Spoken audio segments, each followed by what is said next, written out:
But if you would like to get on the list for a reading today, the list, as always, is open. As always, it is 3 cards for a donation of 29 or more, 4 cards for a donation of 23 or more for my subscribers. Links in my bio. Please keep in mind, there are 3 things I do not read for across these apps. Those are pregnancy, medical, and legal. Happy to give insight on anything in private readings, and you can book private readings on my site.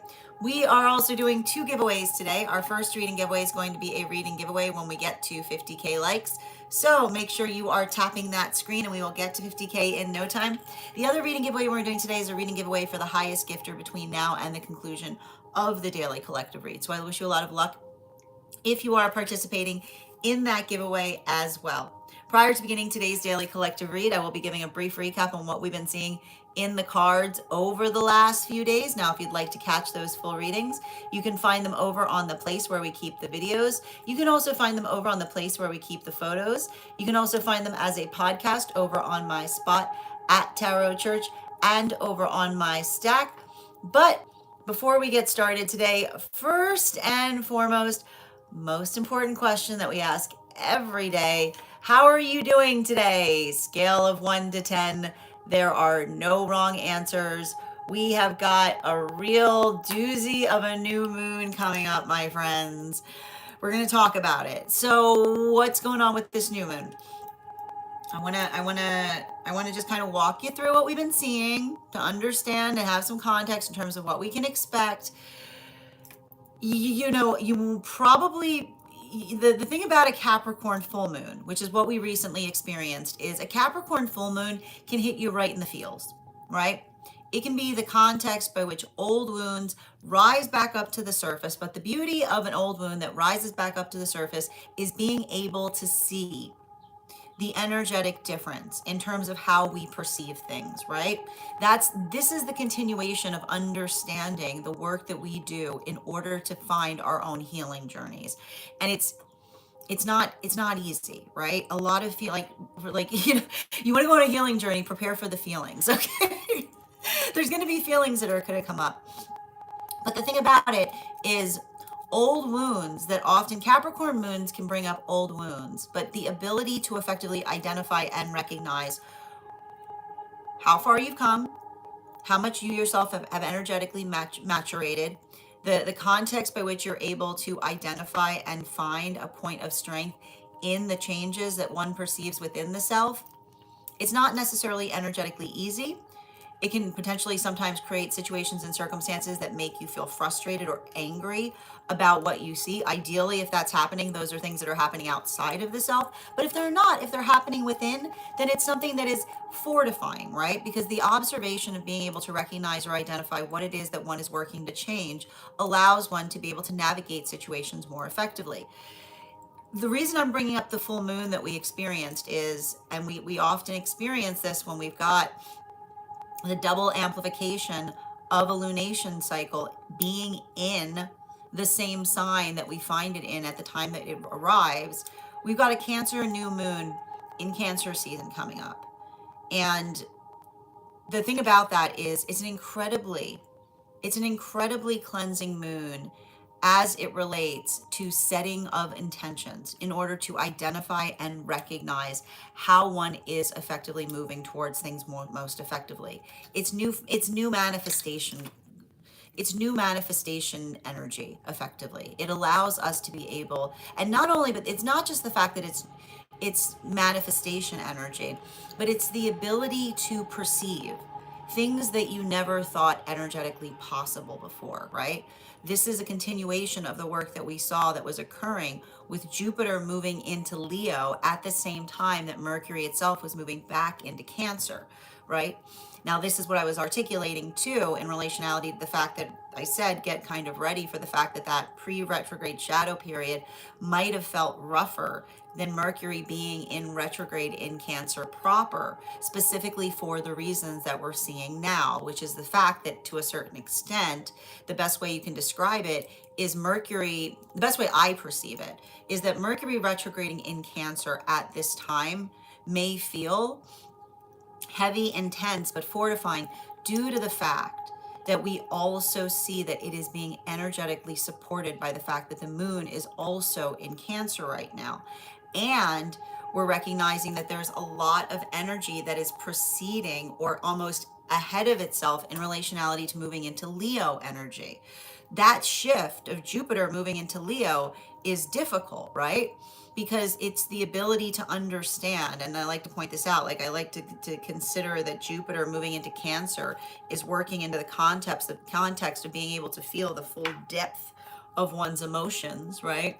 Being able to be like, okay, I've got a lock on all my emotions now. I know what's down here, so that you can bring up what is necessary most energetically effectively. So I want you to kind of think about that, because as we continue into this energy, you may be feeling very sensitive. Okay. And this is going to be my cautionary. This is going to be my point of caution. Okay.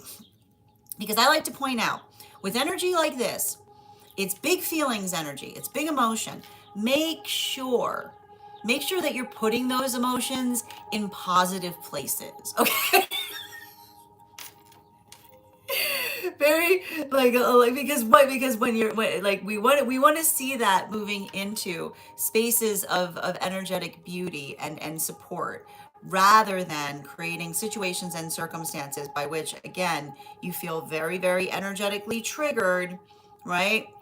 And allowing the context of being able to move through triggers in a way that feel like they're energetically supportive to the self. Okay, because that's the only other thing I want to kind of point out here.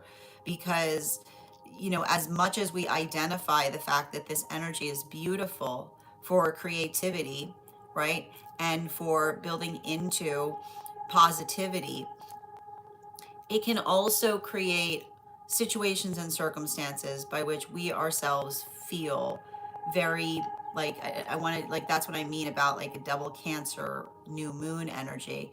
It can often bring up, it can make one feel very highly sensitive is the best way I can describe it.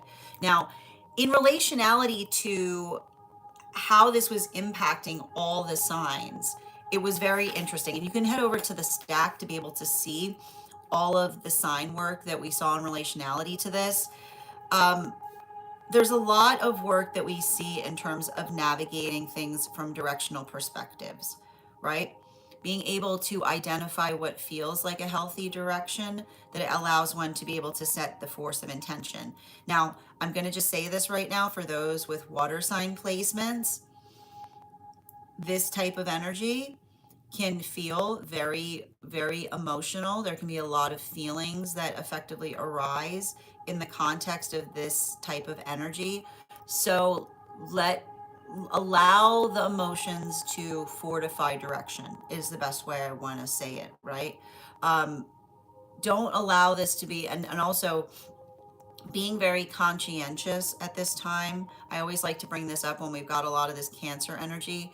If you're someone who struggles with vices, I would highly recommend that you stay away from them during periods of time like this, because right, it's a lot of that sensitivity and that over emotionality that sometimes can create that feeling of overwhelm. So just being conscientious about that too.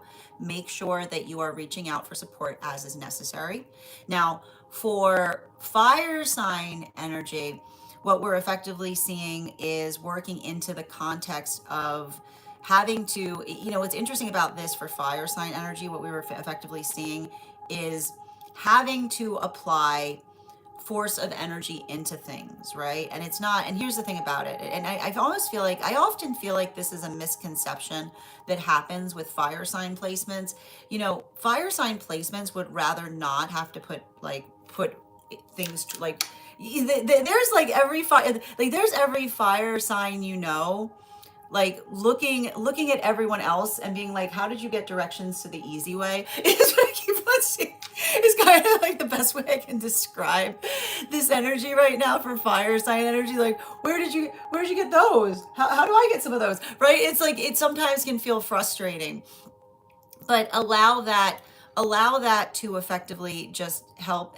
Don't get overwhelmed. Just navigate things as is necessary. Everything gets done as long as you're breaking things into small steps. So I want you to think about that for fire sign energy right now. Be proportional and take necessary steps as needed towards the direction that feels most effective. For those with air sign, I'm going to point this out. For a lot of the air sign energy right now, there might be the word that was coming through was ennui, right? This energy for air signs can probably can create a lot of sentimentality coming up. But the thing about, like, the thing I want to describe with that sentimentality is being able to articulate to others why something feels energetically valuable to the self, right? Value and in sentimentality that helps to fortify direction. For those with earth sign placements, what we're effectively identifying is working through the context of being able to prioritize. It's interesting because for a lot of the earth sign placements, I feel like this is a time of potentially prioritizing rest or allowing a little bit of energy via being able to recharge, or to allow oneself to be able to recognize the value of rest, or taking restive approaches to things that allow for more intention. So I would not be surprised right now if this is some kind of period by which we see a lot of the earth sign placements just building into a lot of stability. That said, also though, with those earth sign placements, if it feels like another person is encroaching on your own sense of calm, or something that you're working through, especially if there was something about prioritizing some time, just make sure that you're communicating that, right? Don't make assumptions as it relates to others' presumptions at this time, is the best way I can see it. Because the thing you have to recognize with Mercury in Cancer is that it can sometimes create not just communication issues, but misconstrusions is the best way I can describe it, which is potentially misconstruing something that another articulated in a way that doesn't feel clarified. Now, that is where we find all of the energy prior to beginning today's daily collective read. But if you'd like to find that full reading, you can find it over on the place where we keep the videos. You can also find it on the place where we keep the photos. You can also find it as a podcast over on my spot at Tarot Church and over on my Stack. I would also encourage you to head over to my Stack to learn more about our next tarot class, which is happening this week. I'd like you to join us on Thursday, July 16th at 5:30 p.m. PST, 8:30 p.m. Eastern. We are going to be continuing our studies into the tarot with a focus on the two cards of the minor arcana. Now, if you'd like to become part of that tarot class program, all you need to do is head on over to my Stack and become a paid subscriber. Your paid subscription to my Stack is your ticket of entry into our live classes each and every month. You will also, as a paid monthly subscriber, have access to over 9 hours worth of material in the Tarot Church Library Class Archive. Now, it's not necessary to catch up. I'll be doing my best to give you an update on everything we've studied prior to beginning the next class, but the material is there for you to receive as you're ready to receive it. You'll also have access to over one-on-one chat with me and the other students to ask any questions that you may have in relation to anything we've learned and studied thus far. And if you become a founding member, not only will you receive a discount on the full year's worth of classes, but you'll also have access to over 20 hours worth of material in the Tarot Church Library Class Archive, as well as the opportunity of receiving a tarot assessment from me, where I will meet with you personally to assess where you are on your own personal tarot journey and give you the best insights in terms of how to utilize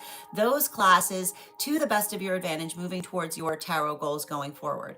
One of the things I tried to do in these classes was make them accessible to the absolute novice tarot reader as well as the seasoned reader. There's definitely something there for everyone. Don't let your lack of experience or your robust experience prevent you from joining us in these classes. And even if you don't become a paid subscriber to my Stack, I would still encourage you to follow me there to stay up to date on any new offerings or services. I also post my weekly newsletter there, which will let you know about my in-person events as well as my online live schedules.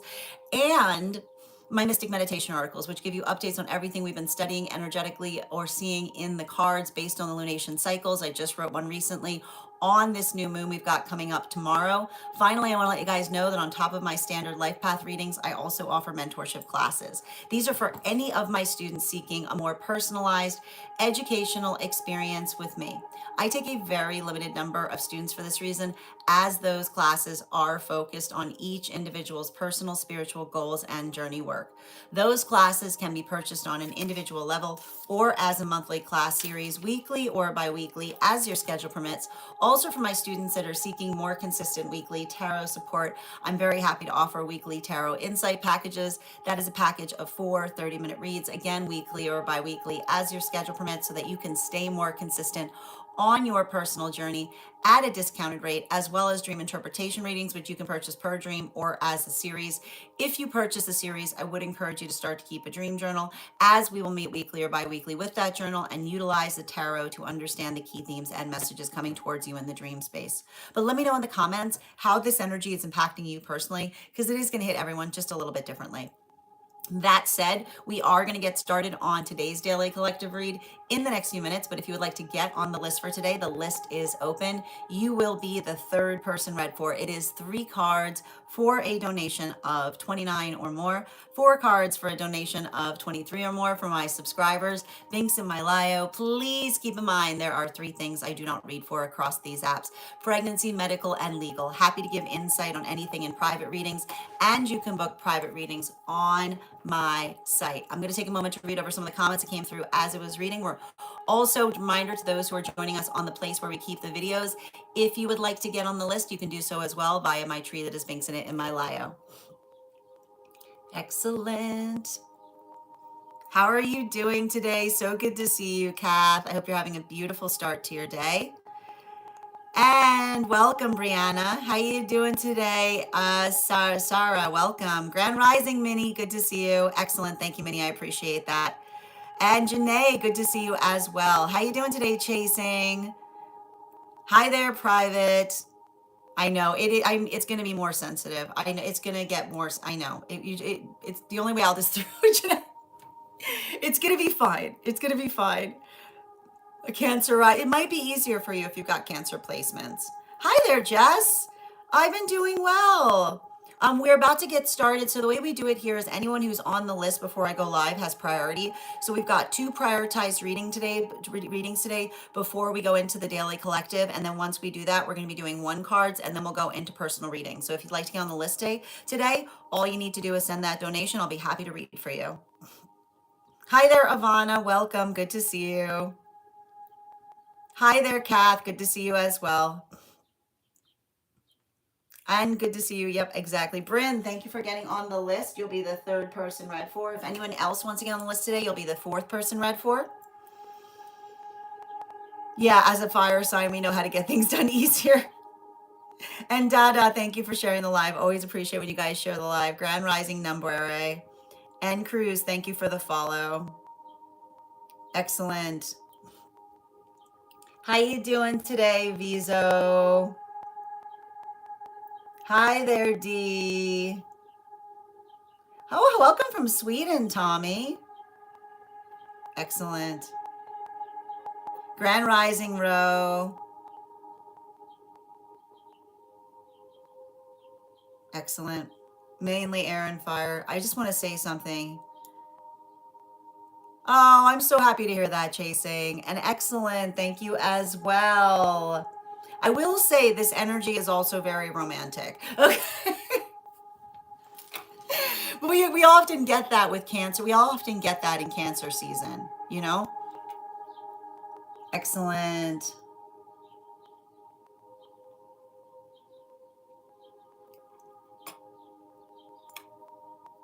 Yeah, here's the thing, Zorro. I've got some very interesting news I need to let you know about. Nothing you see here is for your appeal. So I hope you find, I think you have to be conscientious about that. And especially in the space of articulating, any, where, the space by which you make determinations or comments about the way another person looks, where do you believe that comes from? What point do you assume that another person's visage is here to suit your appeal? That perspective is something that I think you need to take consideration for as you heal. But the other thing is I keep a very specific rule here, which is, again, I don't allow that type of objectification for those who are in the chat space, or myself included. So I hope you take that into consideration as you move through your healing journey. You have a beautiful day. Excellent.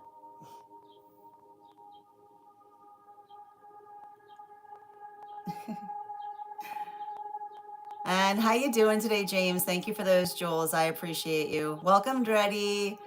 Excellent. Thank you so much, Brenda. I hope you're having a beautiful day, dear. And thank you as well, John. Excellent. Thank you, Ro. Jess, I've got you on the list too, dear.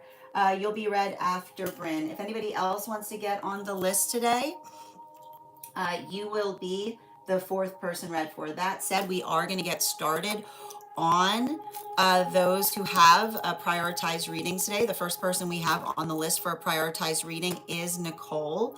Nicole, if you're here, can you let me know if you'd like a general reading or if you have a specific question you'd like me to answer? And if anybody else wants to get on the list right now, you will be the fifth person read for. Bridget, how are you doing, dear? Hope you're having a lovely day. Good to see you. Excellent. All right, second call right now for Nicole. Second call right now for Nicole. If Nicole is not here, the next person we're going to be reading for today is Per. Per, if you're here, can you respond in all caps? I know you're here, but just let me know if you'd like a general reading or if you have a specific question you'd like me to answer.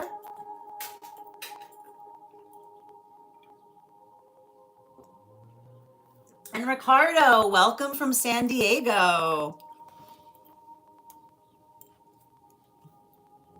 I have a dream. Okay, let's see here. I have a dream involving, okay. Yeah, absolutely. If you want to wait till after we do the daily collective, that is perfectly appropriate. Excellent. And that said, just a reminder to anybody who is on the hold list, if you would like to be added back to the list, all you need to do is let me know.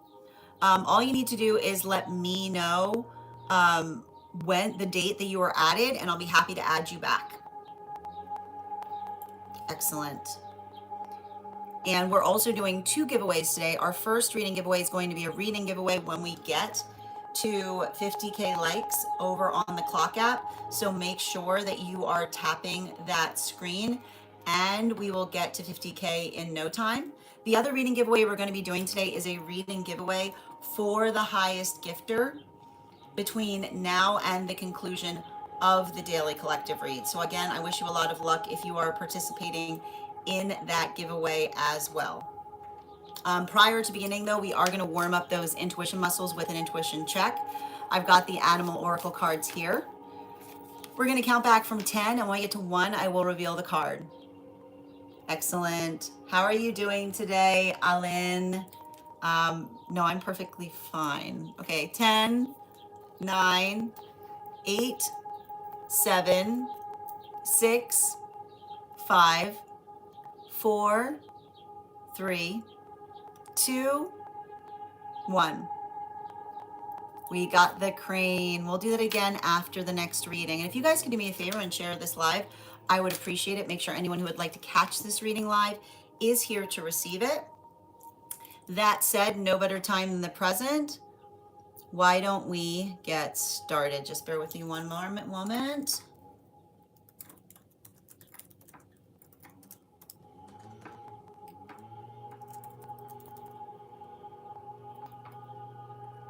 Perfect. Excellent.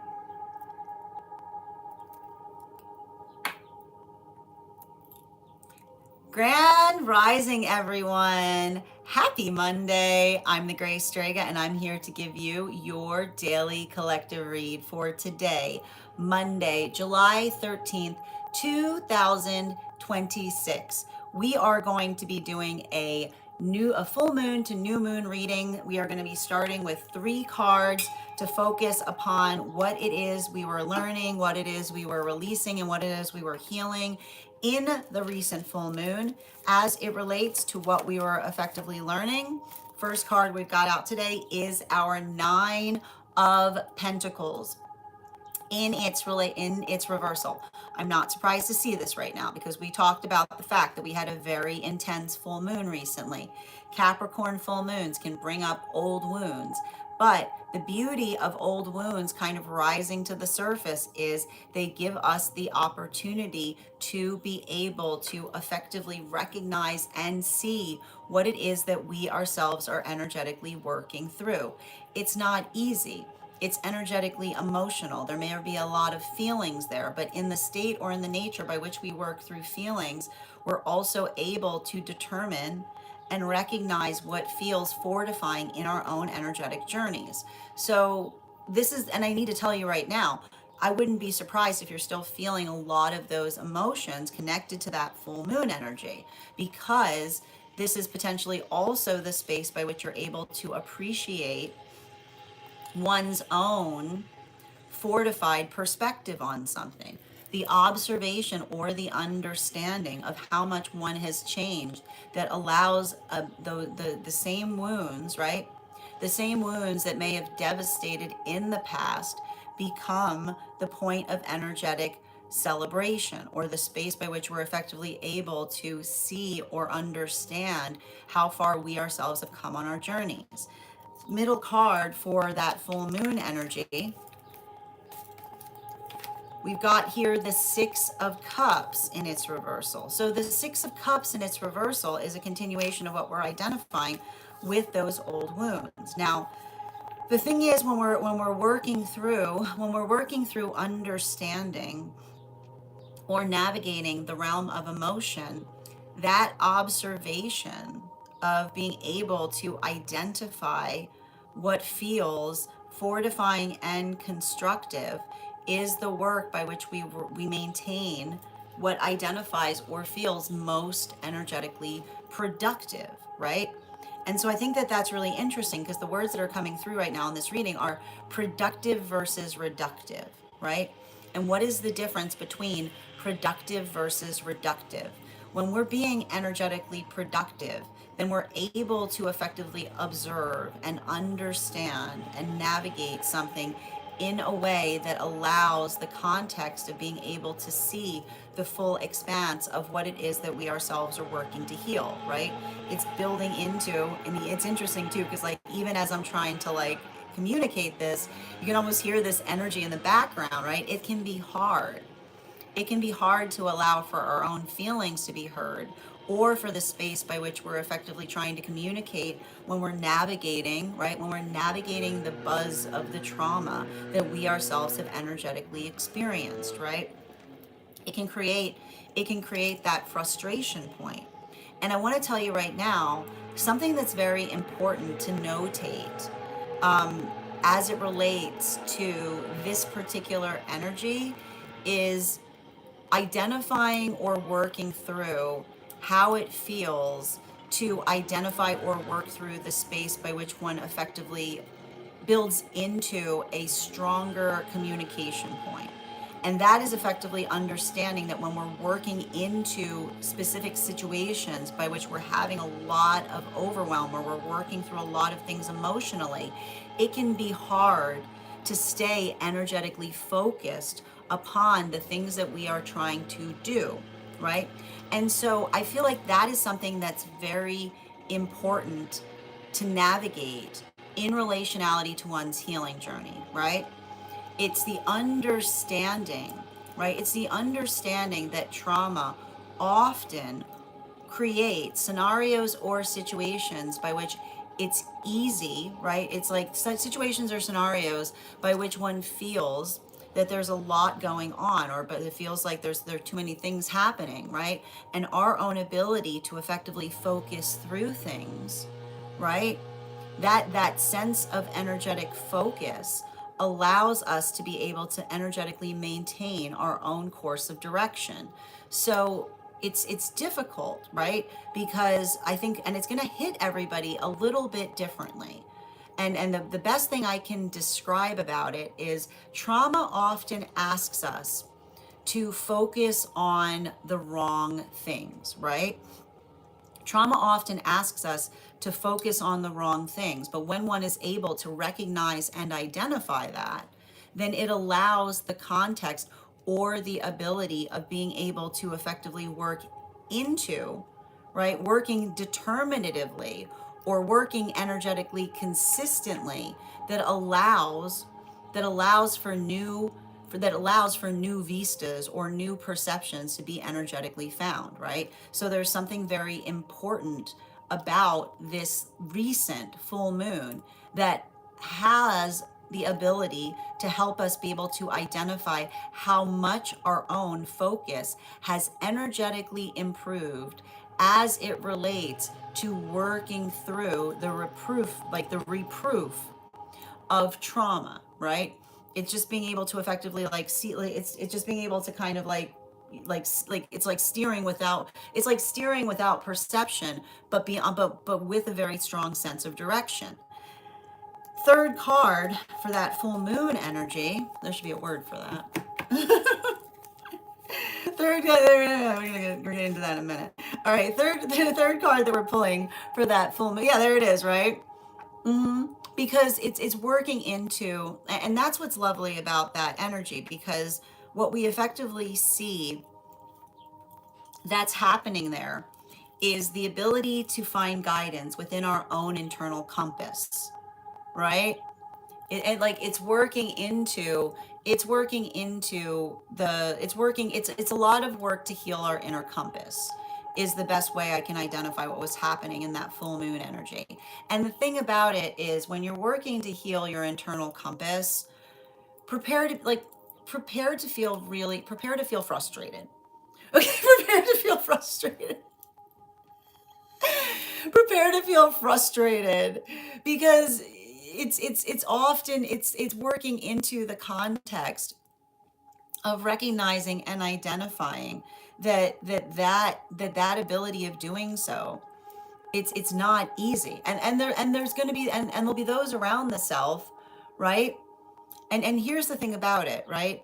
There'll be those around the self that'll often try to articulate that if your compass isn't spinning in all directions at all times, that your compass isn't effectively working properly. But that's because, right? That's because that's what trauma aspires us to have, right? Trauma aspires us to have a whirling compass, right? It's like it's not necessarily, it's like it's not necessarily going anywhere, it's just moving constantly. But when we're able to effectively identify and recognize and work towards things with a sense of stability, right, with a sense of perseverance, and with a sense of perpetuity, then we are effectively able to, like, then allowing for that context of moving towards things from a point of stabilization, right, allows us to be able to effectively maintain our coordinates. And so even in the space by which we see that, it's not necessarily easy, but I would also not be surprised if there was something that occurred during that full moon, in Capricorn, that helped one be able to see the source, to be able to see the source of where trauma was coming from, right? It's like it's the observational point or power in being able to effectively perceive the source of energetic trauma that allows one to be able to heal something more effectively. But it's not easy as you're navigating those energetic journeys. Now, as it relates to working into the context of the new moon coming up, can I get 3 cards, please? 3 cards. First card, and I want to show you, I just want to show you these cards together so that you can see it, right? Like, that is literally, like, that's of the observation or the power of being able to see what's energetically helpful and impactful versus what is not. Now, continuing, can I get 3 cards in relationality to the new moon we've got coming up? 1, 2, 3. We've got the Fool card in its reversal. We've got the Five of Pentacles in its upright, and we have the Four of Pentacles in its upright. Now, this is what is really beautiful in relationality to working into the context of a new moon in Cancer. And it's feeling, and it's also the other thing you have to recognize that's important, that's occurring right now in the through this new moon process, is we have to see and pay attention to what we identify as the environment surrounding the new moon, right? Because a new moon in Cancer season, can often feel very, very vulnerable, right? However, we also see that Neptune is currently in retrograde, right? Neptune is in retrograde and Mercury is in retrograde, and Mercury is in retrograde in Cancer. Now, the identification point of working through Mercury in Cancer is understanding or identifying, and I was even articulating this before the Mercury retrograde began. It can sometimes create the space by which we feel or we work through a lot of energetic feelings, right? But the thing about it is, and this is what we mean about the sensitivity to things. And this is how, all right, this is how a Mercury retrograde in Cancer, and this is why I'm always saying, like, don't assume just because something is in retrograde, it means that it's energetically negative, right? Because what that really says, and especially with Neptune in retrograde and Jupiter moving into Leo, the message that comes through when we're looking at those things planetarily is saying that when you feel sensitive, right? Move slowly. When you feel sensitive, move slowly, because the ability to effectively, right? The ability to effectively navigate situations from a sensitivity space, right? From a space by which we're energetically observing or working through things, it allows us to be able to fine tune, right? Like that's how the energy can effectively build into the context of healing, right? That when we think about, right, instead of being reactive, right, focusing on fine tuning allows us to be able to come into a better sense of energetic alignment. So we see that potentially occurring there.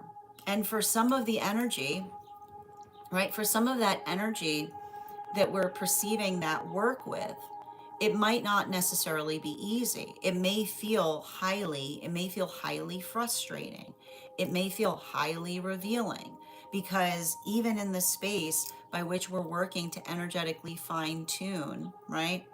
When we're working to fine tune, then the ability to see, right, that when we're able to fine tune, then we're also able to identify the aptitude of those that are similarly energetically fine tuning, right? So there's a lot of that work that we potentially identify there, and it's not easy, but it's in the context of that awareness that allows us to be able to do something even better than we energetically did before. So there's something very, very important that we find that's happening there. And for some of that energy, it's observational. For some of that energy right now, it may be feeling like new again. And this is why we're like, I just like, in terms of articulating upon the energy we can expect, I just wrote a whole article about this in Mystic Meditations. The state or nature by which we're able to effectively allow for a different energetic perspective upon something, right? And that perspective that allows for the arrival into, like a different perspective allows the arrival into a new vista. So for a lot of energy right now, I would not be surprised if there's either, this is a beautiful energy to be creating things. This is a beautiful energy to be able to build into opportunities. This is a beautiful energy to effectively arrive into conversations that allow for the context of being able to see things that one hasn't seen before. So I want you to kind of think about that in relationality to working through this new moon energy. Now, there is the one thing we want to identify here in terms of the bottom of the deck on this energy. High Priestess in its reversal. So let's talk a little bit about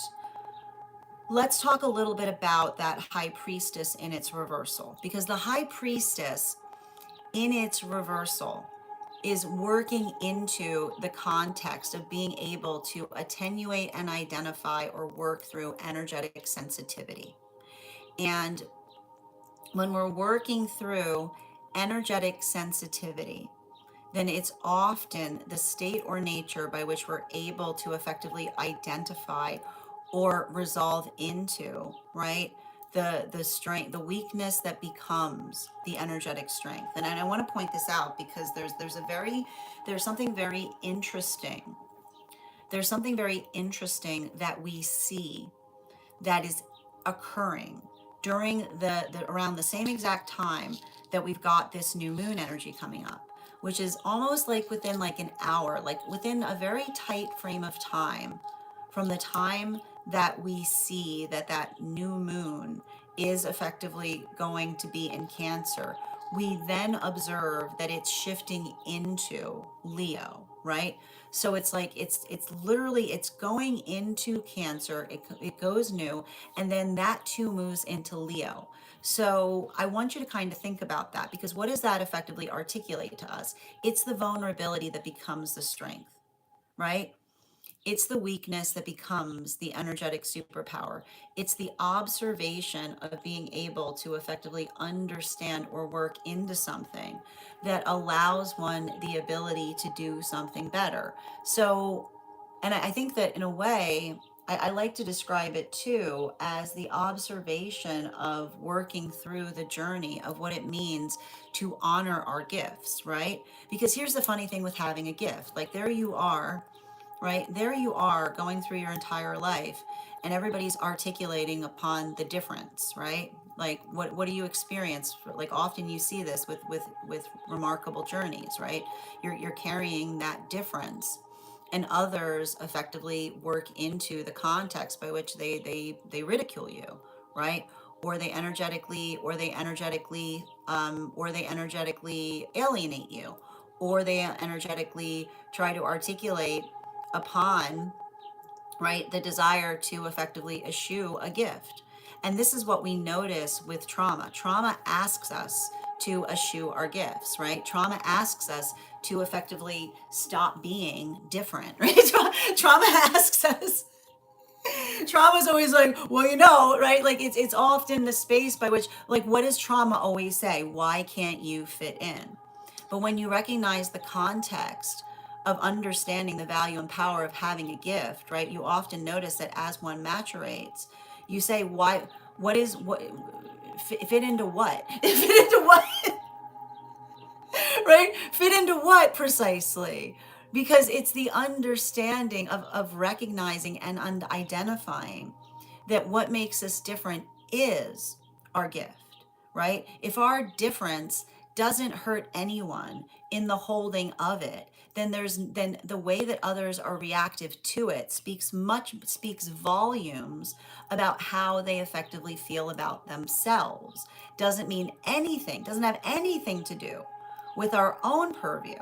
But this is what you often recognize, right? And this is what we talk about in terms of trauma frequently telling upon themselves, because it's the space or place by which another person perceives, right?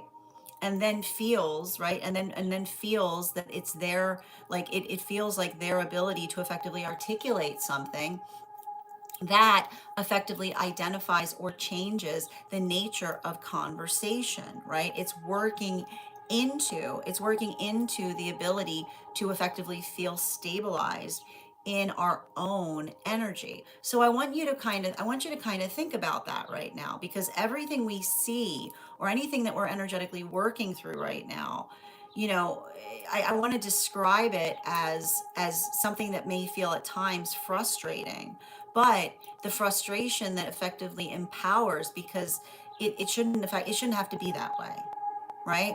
Like it shouldn't. And like if the world were perfect, if the world were perfect, we would be in the space by which we would honor each other's differences, right? We wouldn't be in we wouldn't be in the space of energetically comparing, but instead be in the space of energetically celebrating. So I want you to kind of consider that as one moves into, like, as one works through this energy, because, and that's what I mean in terms of like some of those old wounds coming up. There may be a lot of experiences that feel right resonant, right? Feel there might be resonance in issues that eventually occur in relationality to others trying to energetically displace us, right?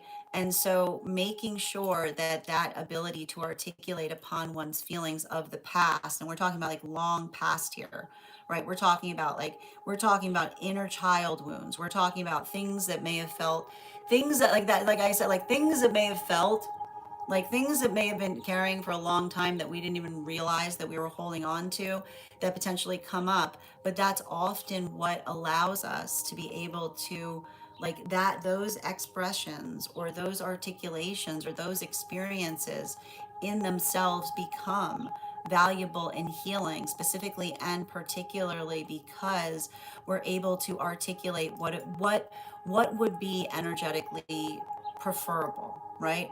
Or how we can effectively do something or go, right? Like it's like it's the space by which we're able to articulate upon something in order to go even further with it. Now, that is our daily collective read for today. I want to thank you so much for being here and receiving these messages. If you would like to book a private reading with me, it is a two-step process. You have to book the reading, you have to pay for the reading. Please make sure you do both if you'd like to have that reading. Most importantly, please remember that I will never, ever, ever, ever, ever, ever, ever reach out to you for a private reading.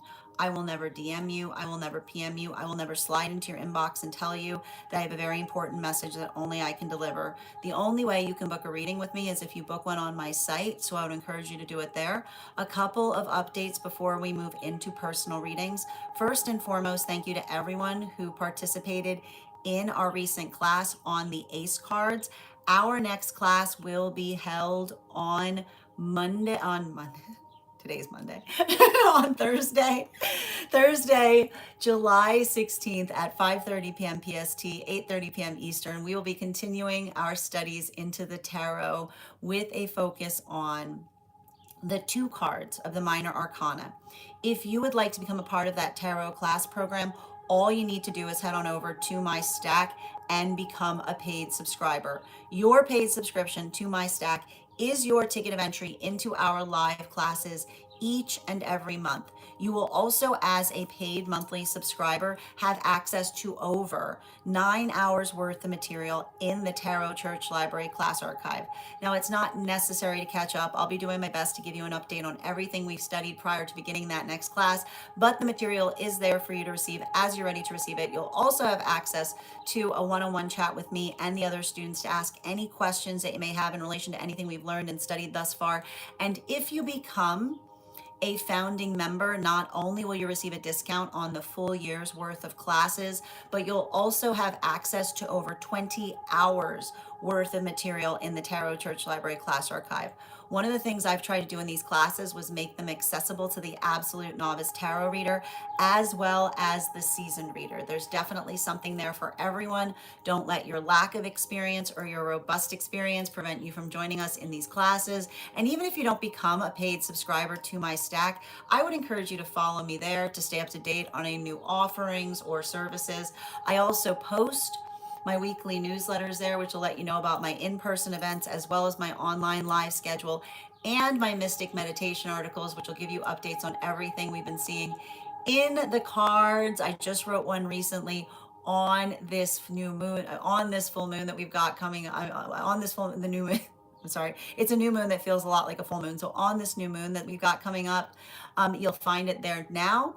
Finally, I want to let you guys know that on top of my standard life path readings, I also offer mentorship classes. These are for any of my students seeking a more personalized educational experience with me.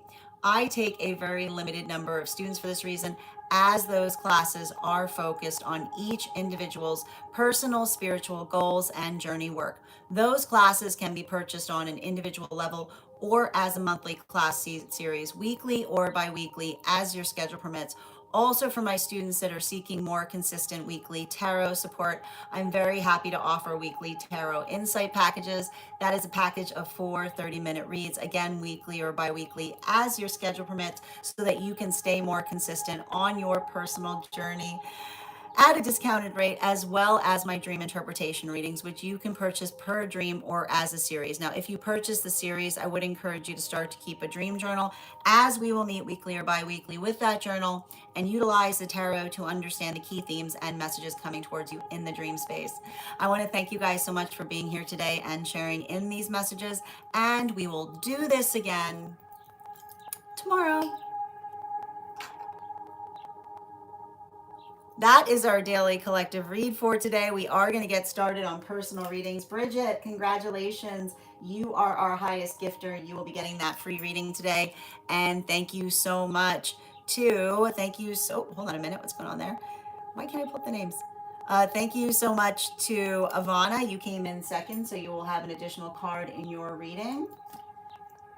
I am going to take a moment to read over some of the comments that came through as I was reading, but if you would like to get on the list today for a full reading, you will be the 5th person read for. 3 cards for a donation of $29 or more, 4 cards for a donation of $23 or more for my subscribers, Binks and Mylayo. Please keep in mind there are 3 things I don't read for across these apps: pregnancy, medical, and legal. Happy to give insight on anything in private readings, and you can book private readings on my site. We're also doing a giveaway today. When we get to 50K likes, I will be gifting a reading back to the collective, so make sure you're tapping that screen, and we will get to 50K in no time. Excellent. How are you doing today? Good to see you, Chosen. Welcome. Good to see you, Minnie. Absolutely. And Dada, thank you for sharing the live. Always appreciate when you guys share the live. Oh, Janae was feeling extremely overwhelmed last week, but this week feeling better. I'm very happy to hear that. Excellent.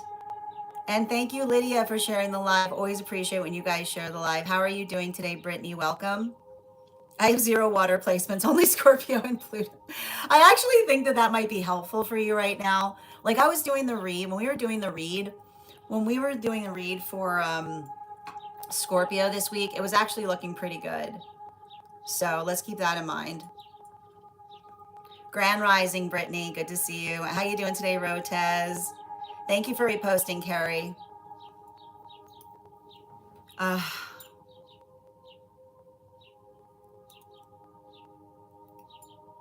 And thank you so much, Jess.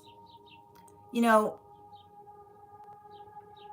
I need to ask you, I mean, Nick, I just need to articulate that repeating the same message over and over again in the chat space is not polite to those that are communicating. I would encourage you to look at our code of conduct. I also need to point out there's something very ironic about the fact that I was literally giving a reading about false perceptions, as you are, again, making assumptions as it relates to assuming that anything you see here is based upon trying to please your view, right? That is a very infantile way of perceiving things, right? Others do not exist to create pleasing views for you. So I hope that you're able to recognize that, and I would also ask that you please make sure that you don't necessarily if you continue to spam the chat space, you will be blocked and muted. Hi there, Bridget. Good to see you. Yeah, there we go. Absolutely. Good to see you today, Bryn. And Modern, thank you so much. I'm happy to, for a full reading, Modern, full readings are 3 cards for a donation of 29 or more. But for the gift that you've given, I'm happy to draw a card. So if you'd like, I appreciate that. But again, I would happily give you a 1 card reading if you would like one. If you'd like a general reading, just let me know. And I deeply appreciate that. And Rini, thank you for the follow. Grand Rising, Ryan, how are you doing today? Welcome, Tebo. Excellent. And Alice, thank you for those gifts. And Danny, thank you for the follow as well. Grand Rising, Laurel. So good to see you. I like it too. I mean, the thing about it is, I mean, like the thing I'm just going to articulate is don't let another person make you feel extra sensitive. It's saying to me, like the ability to effectively recognize like, what feels like a productive conversation versus like a wound opening is the one thing we have to be conscientious of with this energy. And Cassie, thank you for the follow as well. Oh dear. That's so difficult. Every time you expressed a gift growing up, someone else shamed or shut it down. But here's the thing about it. Your ability to observe that is how you're effectively healing it. Excellent. You're so welcome, Bridget. Hi there, Deep. We're going to be doing 1 card. So we've got 2 individuals that had priority today. So the way we do it right now is those who have priority are going to be read for before the 1 cards. And then everybody who gets on the list right now will be read for once we complete the 1 cards. Ava, thank you for letting me know. Can you please screen cap and send that to me directly, and I will reach out to them immediately. And Kuna, thank you for the follow. Lear, thank you for the follow as well. Hi there, Avatar. Good to see you today. No, we haven't done the dream yet. Grand Rising, Denise. Excellent. Welcome, Sean. All right, let's get to it. So we are going to get started on personal readings. We do priority here, so the individuals who have priority will be read for before we start the 1 cards. Everyone who's gotten on the list will be read for once we complete the 1 cards. The first person we're looking for today for prioritized readings is Nicole. Nicole, if you're here, can you respond in all caps? Let me know if you'd like a general reading or if you have a specific question you'd like me to answer. And for anybody else who'd like to get on the list right now, you will be the 5th person read for.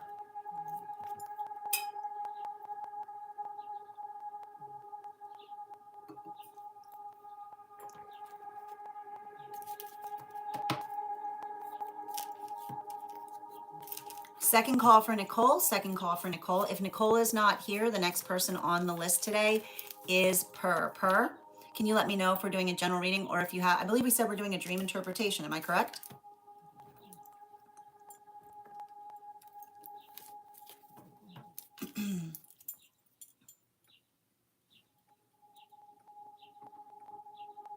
Just bear with me a moment.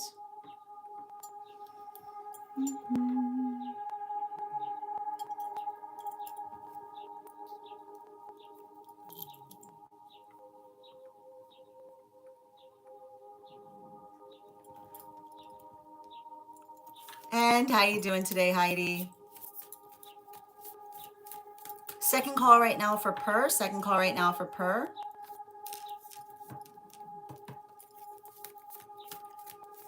Hi there today, T. If you'd like to get on the list is open. It's 3 cards for 29 for those who are non-subscribers. Grand Rising, Ella, good to see you. All right, we're going to continue right now. If Per had to step away, we're actually going to get started on 1 cards. So if you would like to have a 1 card, I'll be happy to draw for you. Just let me know what your question is. If you'd like to become a super fan or if you'd like to become a paid member on the Clock app, over on the place where we keep the videos, you can also have a 1 card received. Excellent. And thank you for sharing the live, Ella. Always appreciate when you guys share the live. 1 card for Bridget. Hi, Bridget. Highest priority, please. Oh, this is beautiful. This says to me that there's a new energetic cycle that's opening for you in relationality to as it relates to it's interesting because it says to me that this is someone that you're going to be serving as a guide for. is what I keep on seeing. There's something really beautiful and important there. Can I get bottom of the deck energy on this? Yeah, we've got the Emperor. So it's interesting too, because the Emperor bottom of the deck, um, is, it says to me that there's something interesting in relationality to,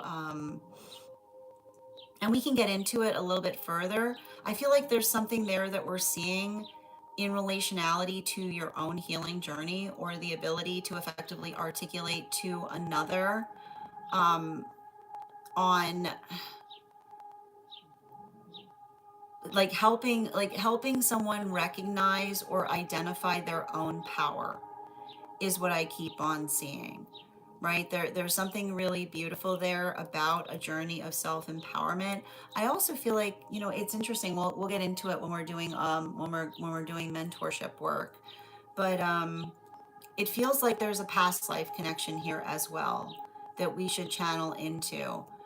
In terms of animal oracle, yeah, the salmon energy, right? This is saying to me, um, this is saying to me that there's something very there's something very beautiful that I see that you're going to be helping someone with, or being very energetically, emotionally supportive on their journey. So, I think that there's something I'm seeing here in relationality to helping to empower another, in terms of articulating how much how much support they themselves might need, or that you'll be energetically available for, is what I keep on seeing. Absolutely. One moment, please.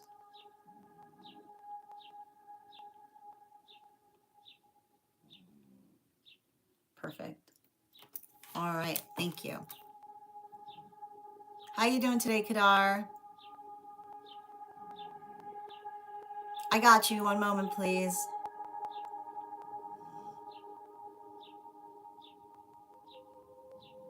Mm-hmm.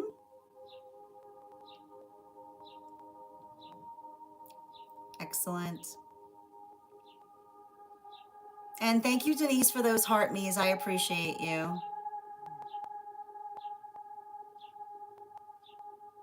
All right, one card, please. Highest for Ivana. Whoa.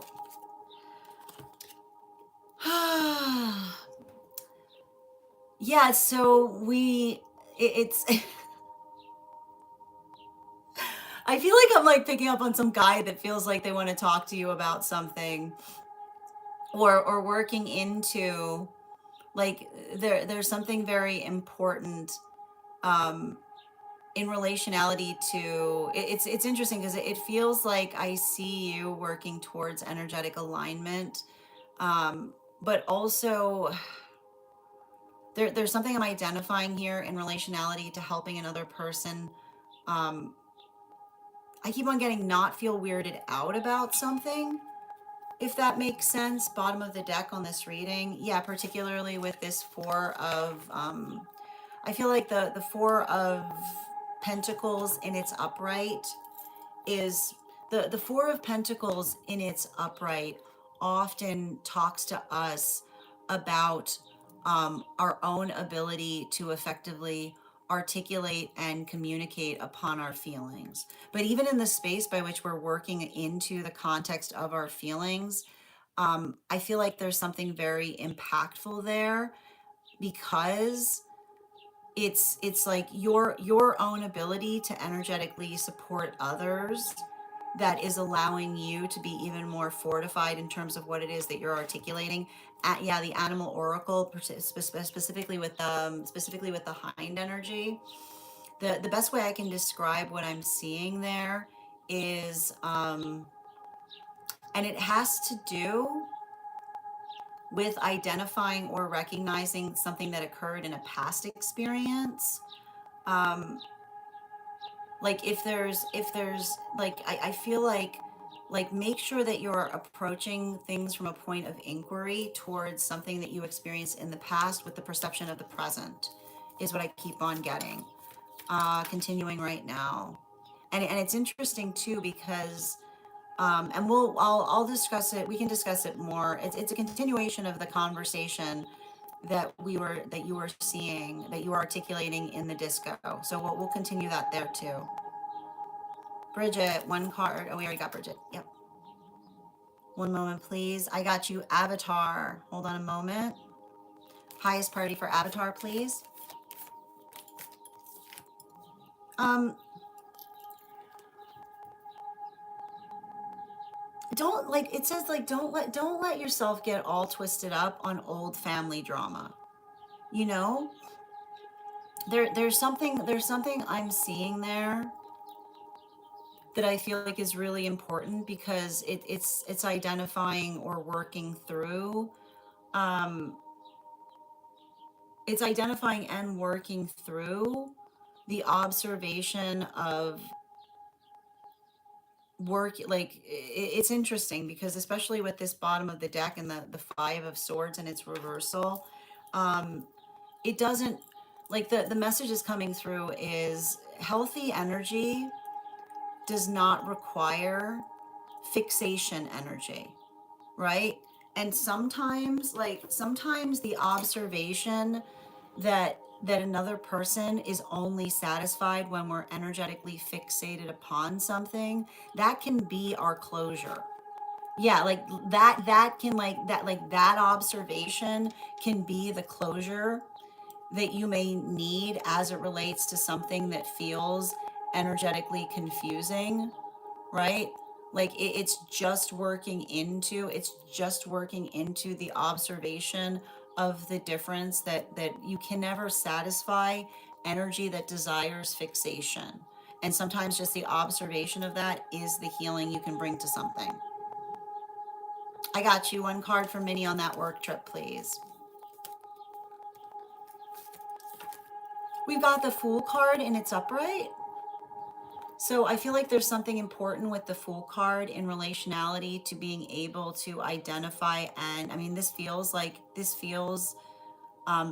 is like very, very positive card to see as it relates to travel, because it says to me that there's new opportunities there, that there's new landscapes working into the context of being able to recognize and identify. Or I don't know if you're looking for like a new location for something, but it's like there's a lot of scout energy in this. So I don't know, make sure that you're articulating or putting down everything that you're hoping to see, to make sure that you can achieve the things that you need to in the prioritized order that you hope to achieve them, right? So just be conscientious about that. Hi there, Kadar. How you doing today? I got you, Janae. One card on finances, please.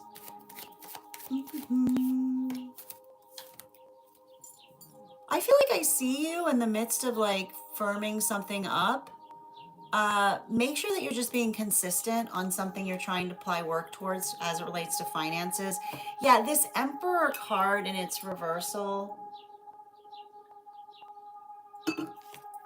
Um, just be like, it says like just be conscientious.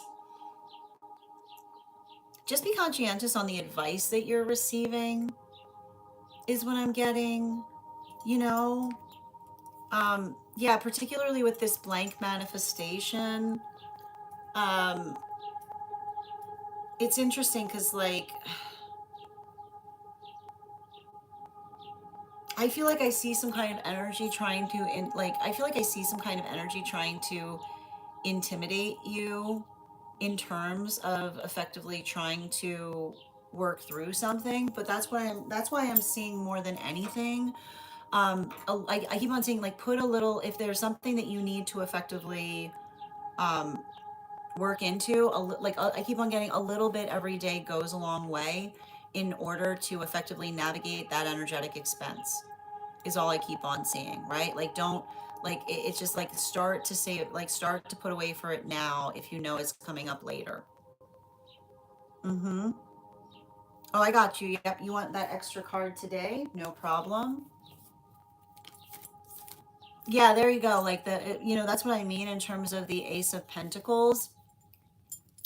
And it's interesting because I feel like what it's really communicating upon is um, don't use that extra card is what I keep on getting, which is to say if there's some kind of situation or circumstance by which you're thinking about opening something up that you're trying to save upon, it says like just keep on keeping that in reserve right now is what I'm getting. Absolutely. Mm-hmm.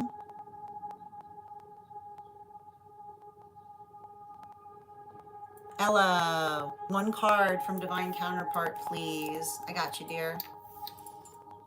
Let's see here. One card, please. We've got the Queen of Swords in its reversal, which is navigating or articulating or expressing to others. I feel like I see somebody. I feel like I see something here that's very important because I see somebody who is very energetically protective of those that they care about, right? There's something very fastidious there as it relates to care or some quality of nurturing that I'm identifying um, in relationality to a connection. Bottom of the deck. Yeah, look at that. We've got the Two of Cups in its upright. Um, I'm not sure. I keep on getting some kind of, I'm getting a lot of Cancerian energy around somebody or someone who effectively sees things in a way. Like, I feel like this is someone who effectively sees you in a way that you can't see yourself. Like there's a lot of beauty there is what I'm observing, or their ability to effectively identify beauty in you. Um, yeah, like especially with this salmon, right? Um, I think it's very interesting. Like this is further confirmation about some of that Cancerian or Piscean energy that I was picking up on, because I see somebody who's very. I feel like I see somebody who's very romantic, but not just the fact that they're romantic. I see somebody who um, aligns very deeply to the struggles that you yourself are navigating as it relates to estrangement, because I feel like I see them kind of working through the fact that they that they have often energetically felt they had to observe someone that they cared about um, working through similar circumstances or situations, right? Like it says to me that there's something really beautiful about trying to build into something supportive there. Mm-hmm. Absolutely. Oh, I know. You felt that so deeply. Yeah, there's definitely a past life connection I'm feeling there, Bridget. Hi there, guy.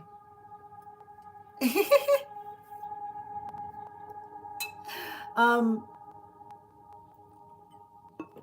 all in good time, Bridget. All in good time.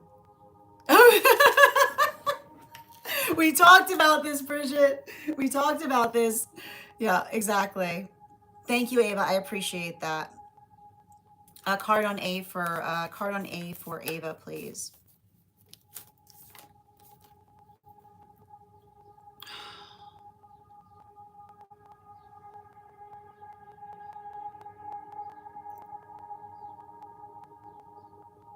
Yeah, it's hard because like I feel like I see somebody um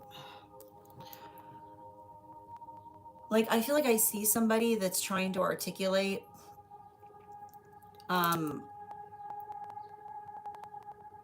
have you ever like it's giving me like the it's giving me somebody like it's giving me a lot of that like I don't want to talk about it kind of energy, if you know what I mean. Like I'm trying to like read into something here with this individual.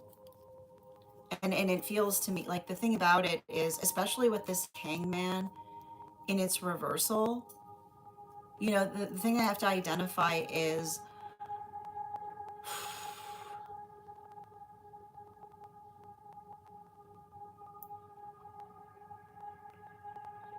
it's like I see somebody who's almost at a loss for words to what to say about to, like what to say to you, right? And that doesn't, it doesn't feel like, you probably feel that too, right? When I pick up that type of energy, um it can often feel overwhelming because it's giving me the type of energy that was like somebody who put, someone who put their passion before your feelings, right? But like the thing about it is, um healthy relationships, healthy relationships, passion does not supersede feelings, right? Feelings come first. Yeah, number 4 has been very present this week. We'll talk about that too, Ivana, in the disco.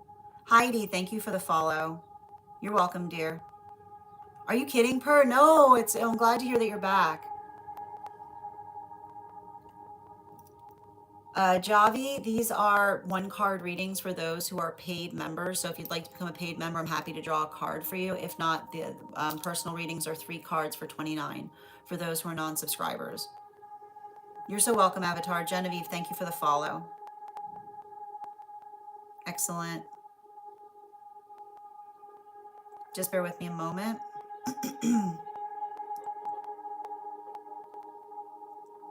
Mm-hmm. Oh, 1 second, dear. Excellent. I got you, Laurel. Can I get 1 card for Laurel, please? Highest priority. Um,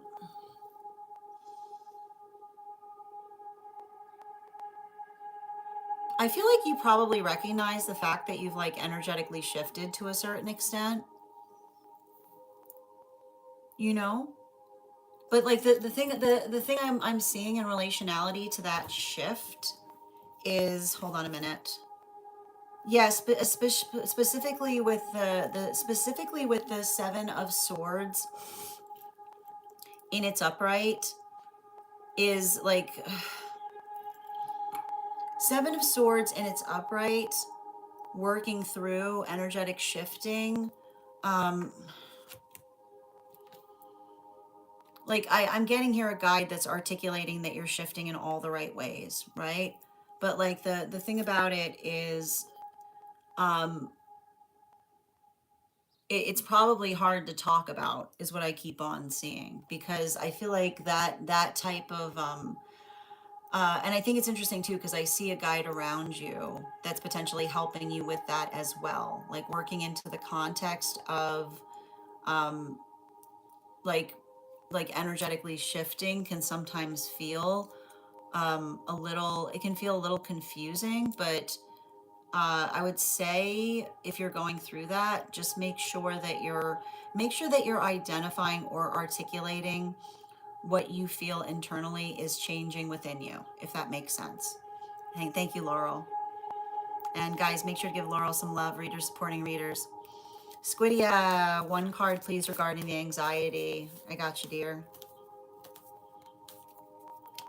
Again, I would always articulate that if there's something medical occurring, you should always seek a professional, but energetically, the thing about this energy that we're currently experiencing is, because we've got Cancer we're going through a Cancer full new moon in Cancer season. It can feel like, the best way I can describe the energy is the energy itself can feel somewhat untethered, is the best way to describe it. So make sure that you are grounding, okay? Yeah, particularly with the Death card and its reversal, like anything that you can do to energetically ground your energy right now is going to be like it's going to be helpful. Because a lot of like the thing about it is, and I want to point out, it's not the fact that the energy itself has changed, but we're feeling very sensitive about the energy right now, given the quality and condition of the fact that we've got a Cancer new moon in Cancer season occurring. So there can be a lot of vulnerability that feels expressed there. Mm-hmm. Alexandra, one card on that introduction. It's big, you know? It's interesting because I feel like it's somebody like, okay, what do you know what I'm reading for here? I'm like, I keep on seeing someone or like having a conversation with someone before they met you, or like identifying and saying to someone please don't say that please don't say that we've spoken about it's that type of energy. Like it's somebody, it's like somebody who had to act more surprised. I keep on getting someone who had to act more surprised about meeting you for the first person, like for the first time, because I feel like they've been apprised about you, right? They've been apprised about you for quite some time, is what I keep on saying. Animal oracle, yeah, earth dragon energy, right? It's somebody who's like perpetually, it's like someone having to navigate the fact that they feel perpetually, they've been perpetually apprised about you, but trying to be, I keep on hearing like trying to be in the space by which they're trying to act like they haven't, like they're like, hello person I haven't spoken about her, like hello person I haven't had to, like spoke, like been talking about like incessantly, is what I keep on getting. Mm. Yeah, it's interesting, Ella. Like we're gonna and here's the thing about it. It feels to me like somebody um it feels like somebody healing an inner child wound through connection with you is the best thing I can describe. But and it says, and here's the thing about it, it doesn't, it feels like healing an inner child wound in the best way possible, if that makes sense. Because it feels like they've experienced, it's kind of interesting what I was seeing there. It feels like somebody who's been on the other side of something, and that's why, like it says to me, like that's why they feel like, that's why I feel like something about what you're going through affects them so deeply. Hi there, Sayeda. These are one card readings for super fans. So if you'd like to become a super fan, I'm happy to draw a card for you. If I'm saying your name incorrectly too, please, by all means, please correct me as well. We are doing one cards right now for those who are super fans and paid members picks, if that helps. Hi there, Cody. Hi there, Yaz. Welcome, Denise. You're so welcome, Ava. Hi there, Psychic.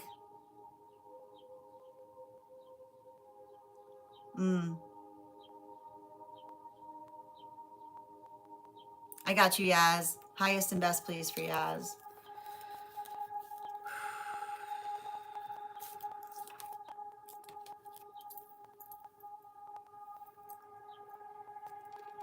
Um, Not everyone can follow you where you're going, you know?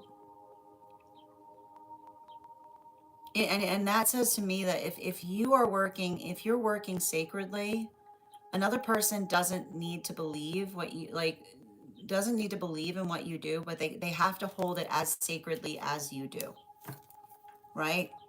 Like the energy around you should be someone that is a protector.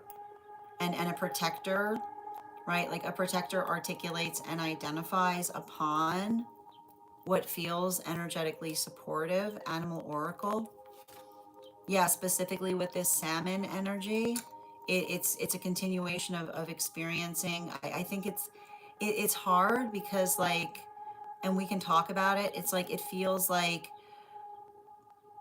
in the space, like in the space by which another person tried to make you not believe in yourself, like that's why they can't come with you on your journey, right?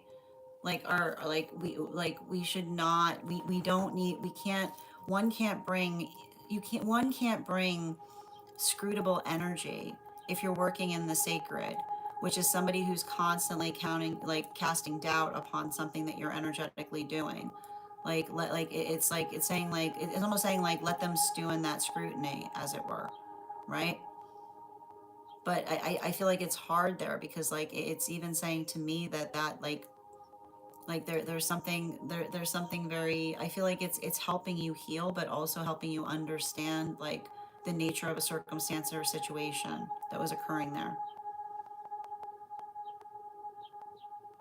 Mm. You're so welcome, Ella. She said jokingly to him, I knew you were introducing me because he's oh, that's funny. All right, well, I'm glad it was accurate. Mm-hmm. One card for love for Ro, please.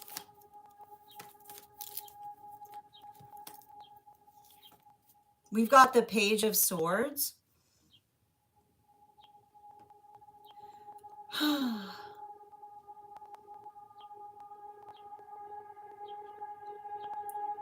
You know, like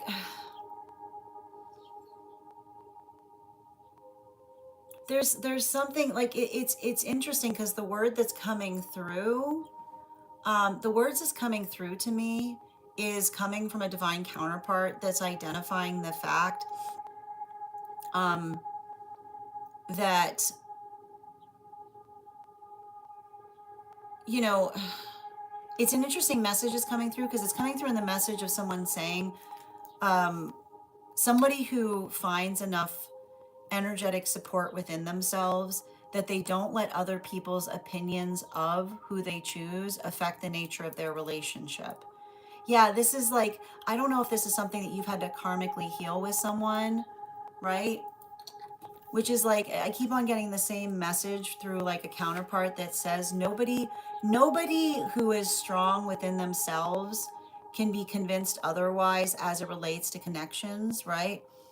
It's immature. It's like it's immature energy that doesn't recognize, right? Like when energy is mature, then energy understands that if one is the life of the party, you can't take you can't take the party's opinions as it relates to relationship, right?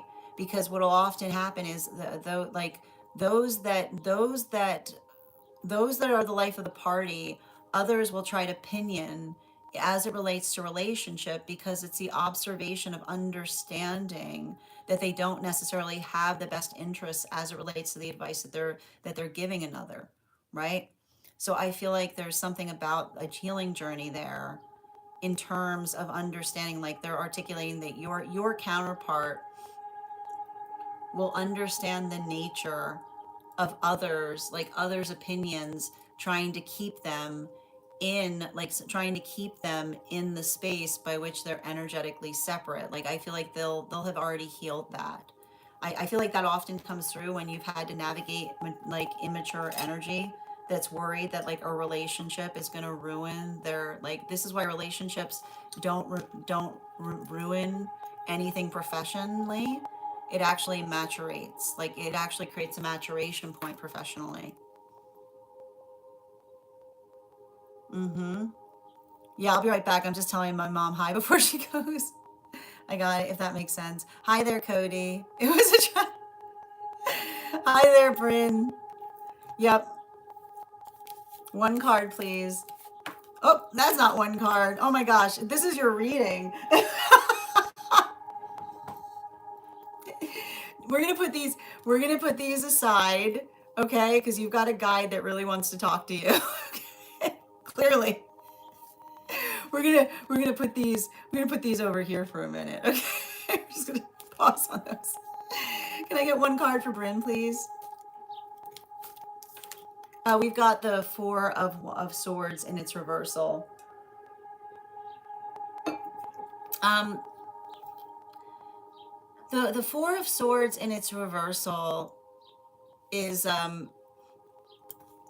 working into the context of being able to identify or articulate upon like it's interesting because it's really saying like don't get it like get ahead of yourself so that you can rest, right? Which is identify what you need to do to give yourself a little bandwidth so that that way you feel like you can effectively prepare something effectively. Yeah, like it's giving me a lot of that energy that says in order to rest, sprint, if that makes sense. Like sprint first, then rest, which says get everything out of the way so that that way you can really kind of settle into something. Yep, absolutely. And thank you, Intuitive Tiger, for the follow. Thank you as well for receiving these messages, Drake. Grand Rising, Esteban, good to see you. Mm-hmm. Absolutely, dear. You're so welcome, Yaz. Grand Rising. Highest priority for Esteban, please. Mm-hmm. What do we got here? Oh, this card doesn't want to come out. Yeah, just don't listen. Don't be listen. This full moon is gonna have you deep in your feels, okay? Um, before you get overly sentimental on something, like, yeah, especially make sure like if you're getting overly if like make sure if you're feeling energetically emotional about something, you're able to effectively identify and oh, thank you, Deep. Um, like it's like especially with this earth dragon energy, the best way I can describe this is um, helping another person understand, like, and I feel like you sometimes know this, the way we care about others is not conditional about how they feel, right? Like it's not about like when we like that's like the power of love, right? The beauty of the power of love is to a certain extent it's not about, right, it's not about the receiving of it, it's about the feeling of it. So I feel like this is you potentially putting a lot of effort or energy towards things, but in a way that feel like energetically supportive to your own journey of healing the heart space, right? And it's not easy, right? Because um sometimes in those journeys we recognize wounds that occur, but the wounds that we recognize, right, like we can't help others projections, right? We can't help others projections, but we can be confident in knowing who we are as we experience them. Yeah, thank you, Bryn. Oh yeah, can you repost your question, Deep? Yeah, so Kath, we're doing it a little bit different right now. So what we basically do is after we do the collective, we're prioritizing one cards, and then anyone who gets on the list is read for after the one cards. Mm-hmm. Hi there, Katie. I'm happy to read for you on that. If you'd like to get on the list is open. You will be the fifth person read for. It's 3 cards for 29 or more for non-subscribers. I am very aware that my mic is fluffy, David. Hello. Yes, excellent. All right, let's continue. All right, so we're gonna get started here. Um, the first person we are reading for. Oh, Deep, thank you. About got you. Can I get a piece of advice or energy around the current work the individual is doing? Elbow grease, right? This says like, make sure like you gotta push a little bit hard on it. Yeah, especially with the star. The one thing I would identify in relationality to that is make sure that you're making um, a good first impression on things, Animal oracle, yeah, particularly with this salmon energy, that first impression that helps to effectively, I keep on hearing first impression followed by next step. So make sure, like, it almost says to me, like, make sure that you're building your own energetic system to a certain extent, that you keep yourself on, so that you can be very committed in terms of not, like, in terms of what it is that you're trying to create. Thank you so much for having that reading. And it also says, like, don't take on more than you can do successfully right now, right? Like, just allow it. I keep on seeing, like, allow something to grow organically and carefully. Thank you, dear. Mm-hmm. Excellent. Oh, that's beautiful. All right, let's continue right now. So the first person we're reading for, I'm looking for Nicole. Nicole, if you're here, can you respond in all caps? First call for Nicole. First call for Nicole. If Nicole is not here, the next person we're reading for today is Per. Per, if you're here, can you respond in all caps? Let me know if you'd like a general reading or if you have a specific question you'd like me to answer. I got you, dear. Dream on the disco. Bear with me a moment, please.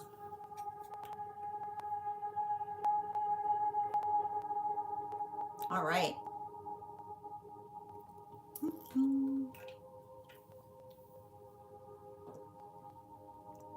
are we?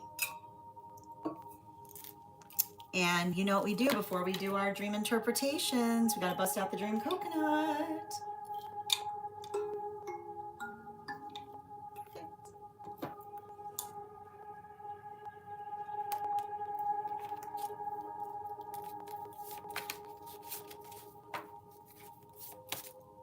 And I've got the animal oracle card here. We're going to count back from 10. And when we get to 1, I will reveal the card. 10, 9, 8, 7, 6, 5, 4, 3, 2, 1. We got the sow. We'll do it again after the next reading.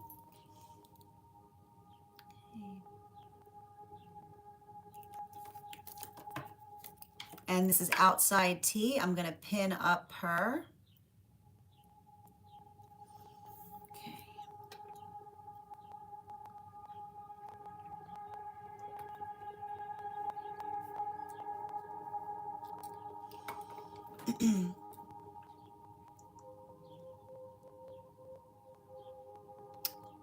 Outside tea. An individual in the collective and I were on the 3rd floor of my house, which is also the top floor.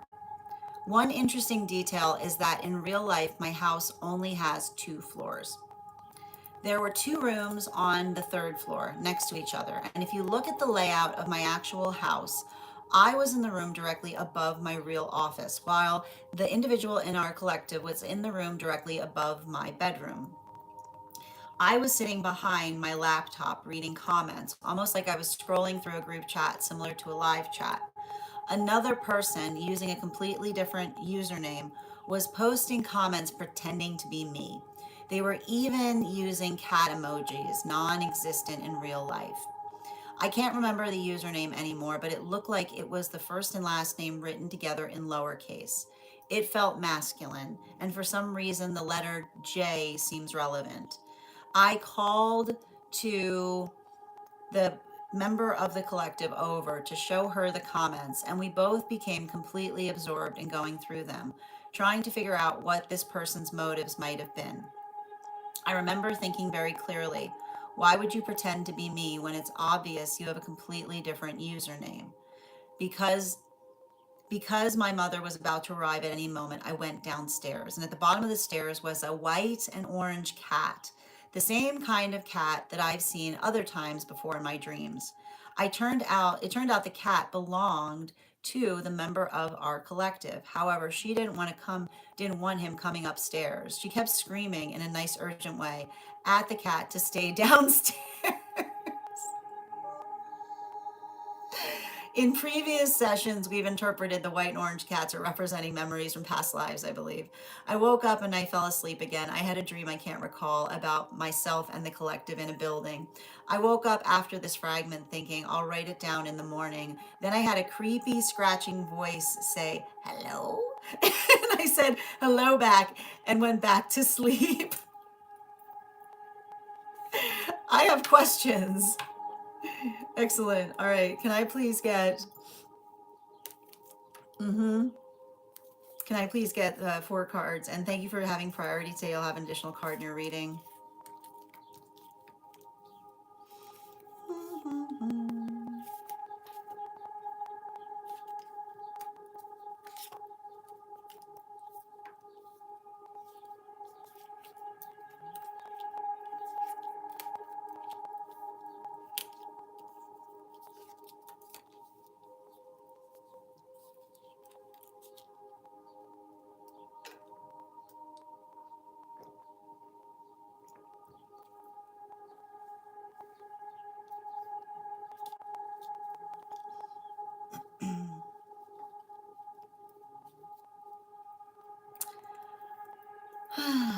All right. Um, well, the one thing I would find out, the first thing I would do in a dream of this nature is try to identify if the person in the dream has a cat fitting that description. But that's not necessary in order to interpret the dream. Okay. Let's get started. Let's go back to the dream from the beginning and see what we can see. All right. So the fact that you're on the 3rd floor of a house is effectively working into what you're trying to manifest, right? So the 3rd floor of a house that doesn't exist means the dream is about a manifestation goal. And what's interesting about it is one thing we can identify when it comes to working into the context of experiences is working into the arrival point of unified manifestation goals. So what do we see that's potentially happening here? You and a member of a collective potentially having a unified manifestation goal. And you identified the fact that you said that there were 2 rooms on the 3rd floor, right? A home office next to each other, right? So that's a continuation of potentially the possibility of having a unified manifestation goal, which means that the work that you're navigating together is very similar. And it might not, and I want to articulate this, it doesn't necessarily mean, right, having to work together, but the context of being able to understand that something that you're doing may be energetically helpful to one another. So that's what we effectively see that's happening there. Now, you said that you were sitting behind your own laptop reading comments, almost like you were scrolling through a group chat or similar to a live chat environment. And you identified another person using a completely different username was posting comments pretending to be you. And they were even using cat emojis, okay, non existent in real life. Now, this is important, okay, because we're talking about energetic signatures, okay? So, what do we effectively see in the context of working through signatures? You're identifying the state or nature by which you can effectively, you can effectively recognize the energetic signature of another person, right? And this is what we sometimes identify. Um, this is what you would identify as energy that is searching, right? Because energy that's searching, that doesn't have a sense of purpose, um, will effectively do things, right? It's like it's working into the context of trying to understand why would somebody do something like that, right? And you effectively see, right? And it's important that you're connecting the energetic cat emojis there, because you said you can't remember the username anymore, but it looked like it was somebody's name written together in lowercase, and you identified the fact that it felt like there was a masculine energy attached to it. Bearing in mind, this is not based on gender, but what one feels most aligned to, and the fact that there was a letter connected to it. That's the answer to the question, right? Which is the understanding of someone doing that specifically for no reason than to get under another's skin, right? The understanding of another person doing something specifically just for the sake of getting under another's skin, right? Like and that's why you effectively saw, um, you saw the letter J there, because the letter J in that context has a curvature to it, because remember, we're looking at things from the point of energy. And so the J, right, the J has a curl on it, so it's almost like it's like a claw. Okay. So it's understanding somebody who potentially, like the guides are showing you the observation that those that lack purpose will do things simply because they have nothing better to do than make their purpose to get underneath other individuals' skin. Okay? So that's what you effectively see there. And you said, and at that moment, you said you called to the other member of the collective to show the comments, and you became completely absorbed going through them, trying to figure out what the person's motivations might have been. Well, it's like, okay, there you go, right? That what you had happening there, right? What you had happening there was their motivation, right? It was working. Okay, it was working. Okay. All right. And so it's like, and then you said, remember thinking very clearly, right? You even articulate this. Why would you pretend to be me when it's obvious you have a completely different username, right? Because they're like, because exactly for what you were having happen in that moment. Because of that, right? Like that, just, like that's the reason. Okay. And because your mother was about to arrive at any moment, you went downstairs. And at the bottom of the stairs was a white and orange cat, the same kind of cat that you've seen in other dreams. And the cat belonged. You knew immediately in the dream space that the cat belonged to the member of the collective. But what did you notice? She didn't want him to come upstairs, right? And she kept screaming in an urgent way at the cat to stay downstairs, right? So the energetic, pay attention to the energetic observation, right? The energetic observation of potentially recognizing the karma by which another person is working to heal from, right? You're doing what you're basically doing right now in the dream space was you were having an energetic read on the member of the collective who potentially is healing from a karmic situation by which another person continues, right, continues to potentially try to come towards somebody in a completely unhealed way, right? And the completely unhealed way is somebody who potentially is trying to effectively annoy someone, like annoy someone, right? Like someone being like someone trying to energetically get under another's skin, right? And that's why they were articulating upon not allowing them, right? Not allowing them to effectively come up, because it's the observation of, again, did you see the energetic cat emoji, right? The cat emoji, the energy in the dream space, right? The energy in the dream space that was potentially being articulated in the sense or nature by which we identify and recognize, right, what it is that we're working to energetically heal.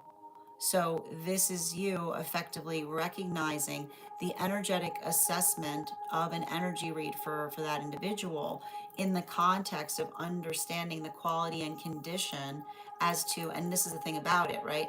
Someone who effectively goes around in the guise of trying to be harmless, right?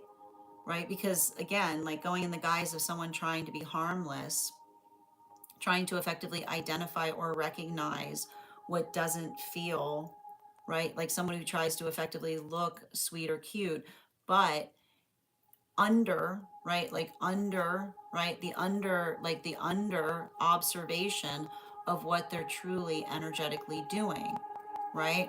Which can often feel, right, really painful to someone that's energetically experiencing that, right? Because what happens in conditions like that is another person being like, yeah, I don't know what's gotten, like somebody trying to create a I don't know what's gotten into them moment, right? Someone trying to create an I don't know what's gotten into them moment when they know perfectly well what it is they're energetically doing. Thank you so much for having that reading with me, Per. And if this message connected to you as well, it's very common for those who need these messages to be here to experience them. We are doing personal reads right now. If you would like to get on the list is open. It is 3 cards for a donation of 29 or more, 4 cards for a donation of 23 or more for my subscribers, Binks in my Lio. Please keep in mind there are 3 things I do not read for across these apps: pregnancy, medical, and legal. Happy to give insight on anything in private readings, and you can book private readings on my site. I'm going to take a moment to read over some of the comments that came through as I was reading.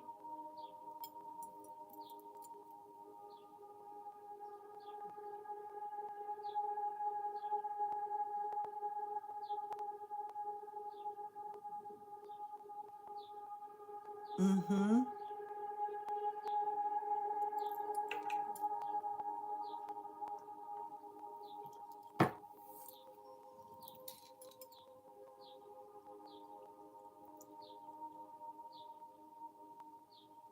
Non-existent cat emojis. Hello. Oh, is it exactly how I said it? Oh, that's wild.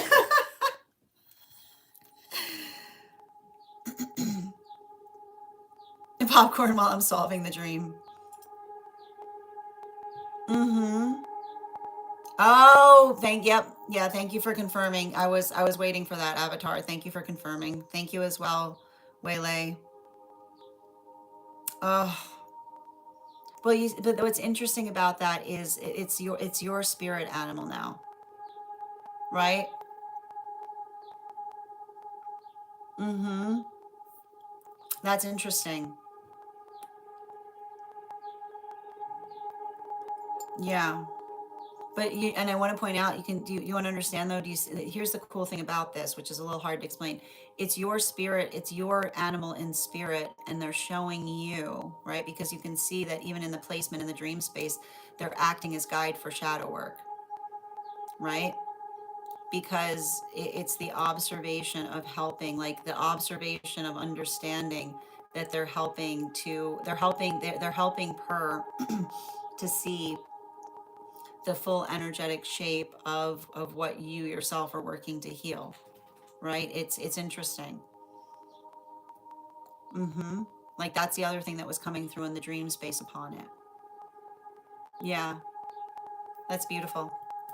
Excellent. All right, we're going to continue right now. Thank you so much for having that reading with me, Per. And as I mentioned, if you'd like to get on the list today, the list is open. I am keeping the list somewhat short today.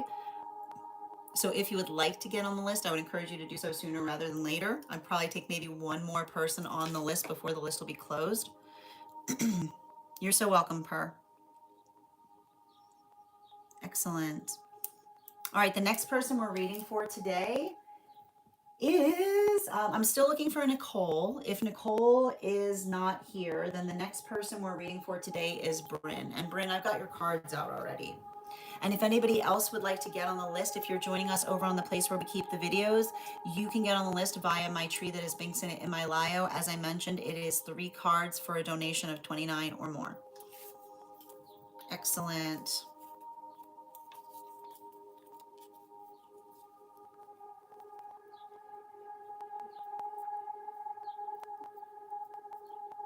Mm-hmm.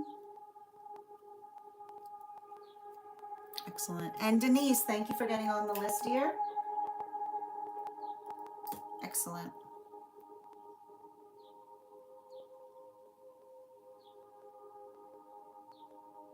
All right.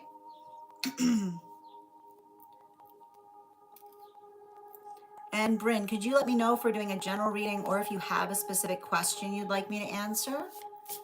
And while we wait for Bryn's question, let's warm up those intuition muscles with an intuition check. I've got the animal oracle cards here. We're going to count back from 10, and when we get to 1, I will reveal the card. 10, 9, 8, 7, 6, 5, 4, 3, 2, 1. We got the boar. We'll do it again after the next reading.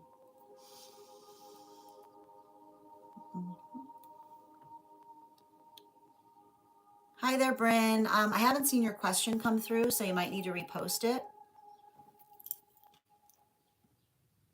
Okay. And so the way we're going to do it too is anybody who wants to get on the list at this time, I will do my best to read for you, but please note that there's the possibility that you may be moved to tomorrow's readings. Okay?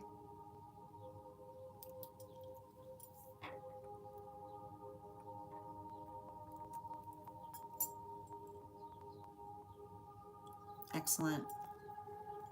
Oh, we're doing a new moon reading. I love that. Perfect. Just bear with me a moment.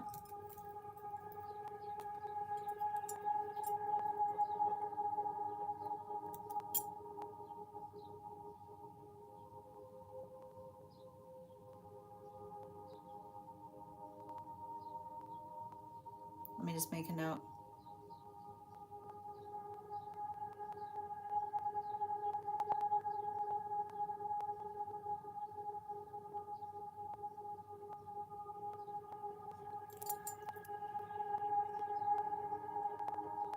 Hold on a minute. I'm going to make a note here.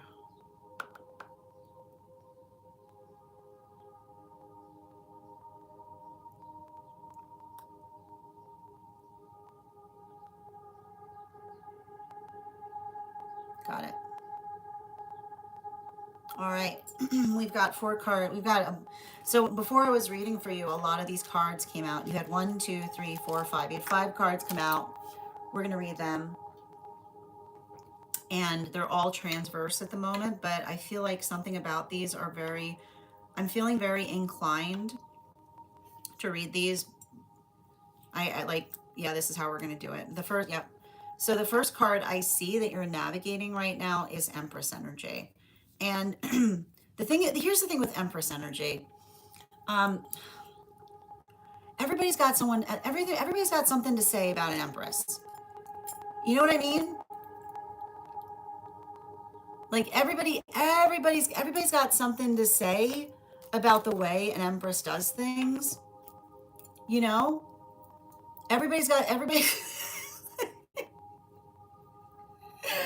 you know, like there's somebody being an Empress, and then everybody's got something to say about how an Empress does things. But like the next card that I'm effectively seeing that's coming up on this is, yeah, like look, this is confirmation with the Justice card in its reversal. Right?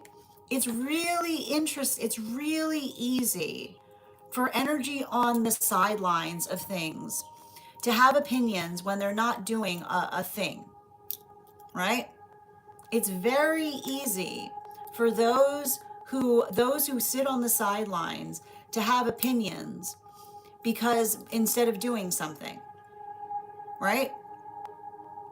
And when you recognize the quality and condition of that, then you don't like, I feel like it says to me that this is the type of energy that articulates that, like, if you want to do something, you got to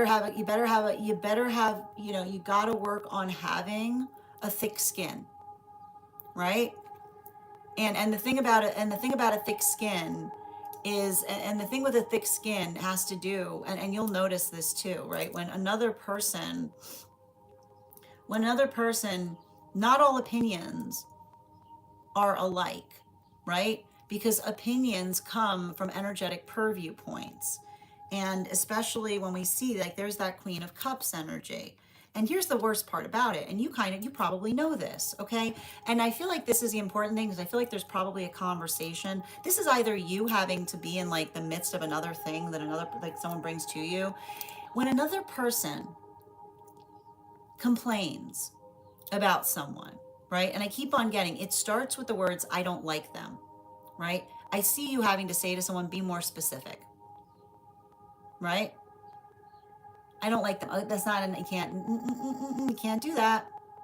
You can't just say you don't like someone, right? And the reason you can't say that you don't like someone is because in the shape of our dislike is our mirror, right? The shape of our dislike, when we don't have a reason, is our mirror. It's the observation or the quality and condition that we effectively reveal. Like we effectively reveal our own misconceptions or our own prejudices, right? Because I feel like that's something really important that I see there. And I feel like it's having, I either feel like that's you guiding another person through that journey, is what I keep on seeing. Because I see, I mean, I feel like I see you. I feel like I see you. I'm picking up the fact that you're doing a lot of ancestral healing as it relates to helping another person through their own preconceptions, is what I keep on getting. And I think I think that in that way, it's very difficult, because I'm picking up something there that, and I'm going to continue to read for that. This is why these cards came out. Yeah, because I feel like I see it too. You've got a really strong guide around you, you know? And the thing about it, I like to point this out. Like the hard part is when we've got a strong guide, like we can't like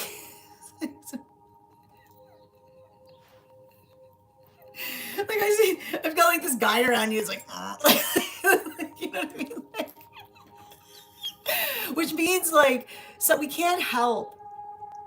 Sometimes we can't help if we've got an intimidating aura, is what I keep on getting. Okay, some of us can't help that we have an intimidating aura. And you ever notice this with someone with like an intimidating aura? You're like another person. They're like, who that? No, they're great. You know what I mean? Like, no, I mean like, yeah, I mean like, yeah, no, I like it's because, right? Like some energy, and this is why like we can't help. Sometimes we can't help the energetic aura that we embody, right? But the state or nature by which we're able to affect, and I feel like I see you very good at working through that, right? Like I see you very much, like I feel like I see you very much in the space or nature by which you haven't felt like, you don't get energetically intimidated, you know, in relationality to others' auras. But I feel like the thing about it that's important that I'm observing is I feel like there's something, I feel like there's something really beautiful that I see that you yourself are working through, particularly and especially in terms of, um, how do I describe this best? You know, and I think that this is important too, because like I'm just trying to read into everything I'm seeing around you. Like I feel like I see you having to navigate um, a lot of different work as it relates to like this is the best way I can describe it. Helping like how to there's something very generous that I'm identifying related to this new moon. And I keep on getting that generosity, right? Um like the message that keeps on coming through is like, and it's interesting too because it's coming through another guide that says like generous spirits need no introduction, because it's the observation of understanding that the generosity that we effectively articulate upon things is often the recognition of working through the context of trying to identify or come into the space of energetic support, right? And so I feel like there's something really beautiful about that, because I feel like I see this I feel like I see this moment of you kind of working into this new moon and healing. And in the space by which I see you healing, it's not just you healing, but others potentially seeing or experiencing, um, others experiencing or understanding um, how, and I feel like this is the bottom of the deck that I was waiting on, like seeing. I feel like there's been a lot of experiences that have effectively made you feel um, out of place or out of space, or energetically um working through, like I keep on getting this, the one thing I want to say about this is um you've never had, like, and this is actually coming through from an ancestor. You've never had an attitude problem, right? But it's very convenient, right? It's very convenient when others will effectively give you a cold shoulder, right? Like it's saying to me, like, when others give you a cold shoulder and then blame another for an attitude problem, is what I keep on seeing, right? It's very convenient, right? It's like that's what trauma likes to do, right? Like trauma likes to give, and this is why the cards came out before your reading, right? Because everybody sees the attitude. Like everybody sees, I keep on getting like you having a conversation with someone about, like everybody sees the attitude and nobody witnesses the cold shoulder that created the energetic attitude. You know what I mean? Like it's very convenient, right? So it says, to a certain extent, I feel like there's something really important there, right? Because the guides are saying that to let you know the guides are aware of it. Okay, the guides are like, we saw it. The guides are like, we saw it. So remember, like, let that, let that reinforce the work that you're doing, right? Because and I want to say, like, I feel like even the fact by which the guides are articulating that is to help you understand that they see it too. Okay? And it's not easy, but if it wasn't easy, if it was easy, it wouldn't be work, would it? If it was easy, it wouldn't be work, would it? You know what I mean? And I feel like that's what I meant about you having like a very strong. I feel like that's what I'm getting in terms of like having a very strong guide around you, right? Like it's saying to me, your guides are articulating how proud they are of you, in terms of like just allowing that to fortify why you're doing something in the first place. Thank you so much for having that reading with me, dear. And if this message connected to you as well, it's very common for those who need these messages to be here to experience them. We are doing personal readings right now. If you would like to get on the list is closed today, but if you want to get on the list for today, you will be added to the list for tomorrow. I will also see if I have the time to read for you today. We're gonna see how many readings we can do before I have to sign off. I'm gonna take a minute to read over some of the comments that came through as it was reading.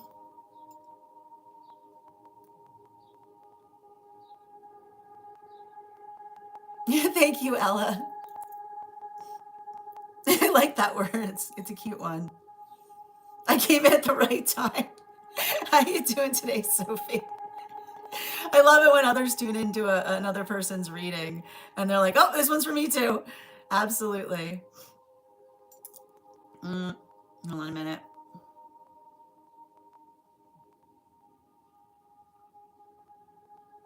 You're so welcome, Bryn. And again, thank you so much for that, and wishing you the best on your journey. Thank you for being here and receiving that message. Thank you, Adam, for those gifts as well. All right, we're going to continue right now. 1 minute.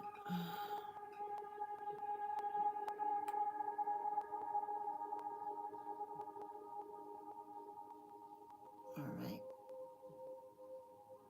And thank you so much, Candy, for those jewels. I appreciate you.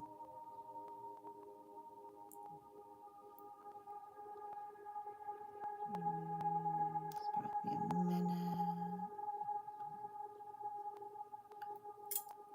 Oh, thank you so much for being here, receiving these messages. All right, let's continue right now. Next person we're reading for today is going to be, I'm still looking for Nicole. If Nicole is here, please let me know. And if Nicole's not here, the next person we're reading for today is Jess. Jess, if you're here, can you respond in all caps? Let me know if you'd like a general reading or if you have a specific question you'd like me to answer. And for those who are joining us over on the place where we keep the videos, you can also get on the list today via my tree that has binks in it in my bio. Not that many, Brie. Not that many, bro. Not that many. How you doing today, Picasso? Hope you're having a lovely day. And thank you, Ivana, for those gifts. I appreciate you. All right. Hi there, dear. Right back at you, Michael. Thank you for also being here and receiving these messages, Sohel. If I'm ever saying your name incorrectly, by all means, please feel free to correct me. Excellent. All right, let's get to it. I got you, Jess. Before we continue with just reading, let's warm up those intuition muscles with an intuition check. I've got the animal oracle cards here. We're going to count back from 10, and when we get to 1, I will reveal the card. 10, 9, 8, 7, 6, 5, 4, 3, 2, 1. We got the horse. We'll do it again after the next reading. All right. And I got you here. Guys, I just pinned up Jess. Make sure to give Jess some love.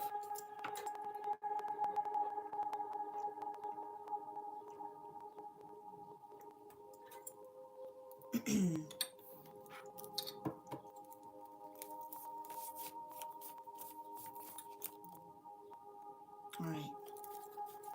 Oh, thank you, Ella. That's really kind of you to say. All right. Oh. Mm-hmm. Yep. And 2. Thank you.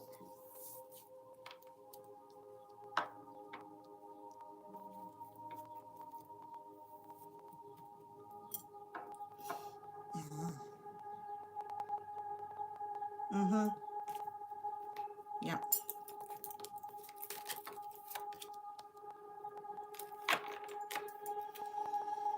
Mm-hmm.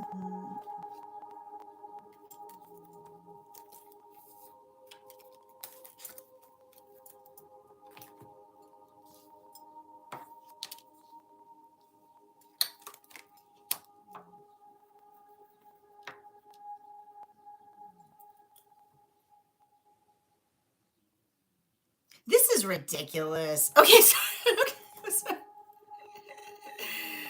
Oh my gosh. Hold on a minute. Yeah, I gotta pin you up here, Jess. Oh gosh. You know, like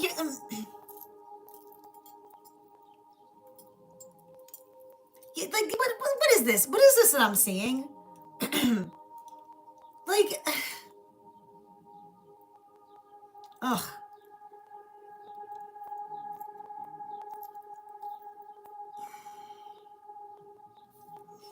All right, I'm gonna, you know,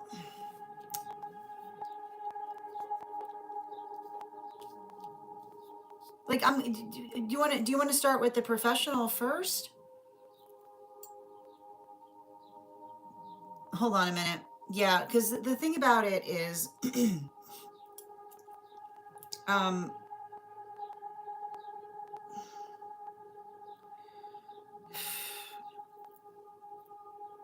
You know, the thing I keep on getting, and I'm gonna walk you through. I'm gonna walk you through something that I'm seeing here, and there's a couple of different things that I'm identifying that are potentially happening around circumstances or situations. Um, the first, right? The first being that um, when we are energetically, when we are working through things, okay, um, there's something really important to be said about what what one identifies as professional, right?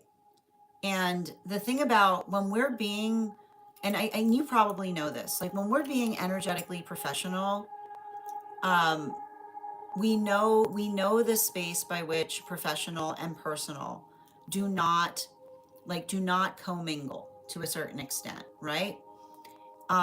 Because it's the observation, it's working into, right? It's working into the space that a good professional relationship should is not about working into the context of the personal, right? And that is literally the articulation of what it means to be professional, which is understanding, right? That it's the ability, like the ability to be professional is entirely qualitative in terms of not, and like not feeling, right? Not worrying about the energetic separation point between the personal and the professional. And that's what's so cool about being professional. Because when you're professional, you're working into, right? You're working into the quality and condition by which you're moving things towards the amplification of professional direction. And that's the and I feel like this is really important because I almost feel like I see someone around you, right? That in some way has let you down, right? And what do I mean about letting letting you down? It's working into the context that when you're trying to help somebody, you can only do, there's only so much you can energetically do. What they choose to do with it, like that's their energetic responsibility. So I feel like I see you having to navigate a situation or circumstance by which you have to articulate, right? Like it's you having to identify or articulate to another person that all you can do is energetically equip them properly, right? And so that, that conversation, that point, like working into that is what I effectively see is occurring. But even in the space by which it's occurring, I keep on identifying that it's not it's not necessarily easy, but it's helping another person understand what it means to be able to carry that from a point of honor, right? Because when we're energetically honoring that, we do our best to effectively convey and recognize the work that we're effectively doing to assist each other in that way. And it doesn't, here's the thing about it, and I think that this is really important, right? It shouldn't require you to do everything. Okay. a good a good professional relationship should not require you to have to do all of the energetic heavy lifting in order to maintain it, right? It shouldn't require you doing all of the heavy lifting. It should be proportional effort. So I feel like that is the conversation that I energetically see is occurring, because the thing that I keep on getting on that feels frustrating is I feel like it's a conversation that you have to have with another person, because and this is the thing about it, right? Why would you offer someone an opportunity? Like why would you offer someone an opportunity if you become the person that has to do all of the heavy lifting in relationality to that opportunity coming into energetic fruition? That's not energetically proportional. So I feel like that right? I feel like that is the identification point that I see that you are effectively working through. And even in the context by which I see you working through it, I feel like it's helping, right? I feel like it's both you identifying to another, like what you can do, but also what you need them to do better. Bottom of the deck on this reading, just bear with me a moment.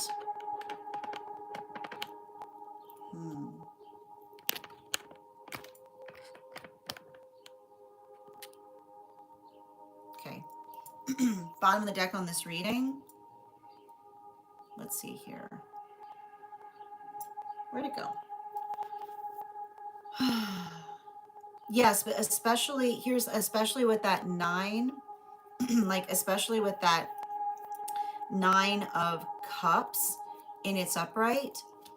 The one thing I want to describe when I see this reading is it, and this is what I meant about working through the personal versus the professional. In the personal space, right? In the personal space, we don't, and like in the personal space, we don't do that same work, right? And I think that this is what's really energetically important, because the thing is, when I went to read for you, um, remember when I said the difference between personal and professional is, this is what I meant in terms of don't let this work kind of cross the streams, as it were, because in the personal space, we don't, like in the personal space, it's helping others I feel like what I'm seeing for you in terms of relationship right now is because I feel like I see you gaining some kind of like responsibility or working into something, right? And so the context by which we effectively articulate in terms of what it is that we're trying to do most effectively, what we really identify in that type of work is the observation of being able to help one another at any moment, right? It's like it's the complete opposite of that. So make sure that you're working through that, because everything I see that is occurring there is foundational to understanding the quality and condition by which I feel like on one hand I see you doing everything possible for everyone. You deserve support as well, right? You deserve support as well. And the way we effectively the way we identify energetic support, and here's the thing about it, we can tell what is supportive when others can identify and recognize, right? When others can identify and recognize what something means to us, right? Others holding things that are important with the same care, that with the same import, is basically the best way to articulate that we are like we're receiving the same amplitude of care. So if you're feeling that in some way, right? Like I feel like the message I keep on getting is see how others are holding something that is energetically important to you, which is to say, right, not the space by which, it's the space or nature by which one can articulate upon something with the care or with the understanding or the quality by which they recognize one's like big moments, or something. Like this almost feels like, I mean, this almost feels like anniversary energy, or some kind of energy of you effectively navigating something. But I feel like that quality and condition is how we effectively help one another, right? Like we're not perfect, but we hold each other. We hold each other in terms of identifying what that sense of import is. And that's what I was seeing in the personal space that felt energetically, that I was identifying, that felt a little ridiculous, because if another person, right? If another person values you, then they'll understand when you're navigating important moments. Let that be your observation. And especially if you do that, you deserve that too. Thank you so much for having that reading with me. And if this message connected to you as well, it's very common for those who need these messages to be here to experience them. We are doing personal readings right now. If you'd like to get on the list is open for tomorrow. It is 3 cards for a donation of 29 or more, 4 cards for a donation of 23 or more for my subscribers. Links in my bio. Please keep in mind there are 3 things I do not read for across these apps: pregnancy, medical, and legal. Happy to give insight on anything in private readings, and you can book private readings on my site. I'm just taking a moment to read over the comments that came through as I was reading.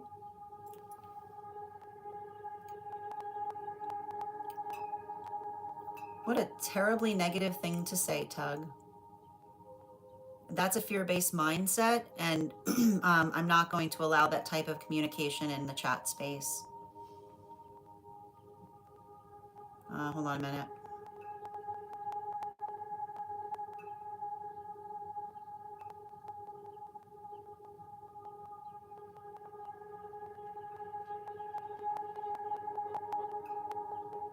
Okay.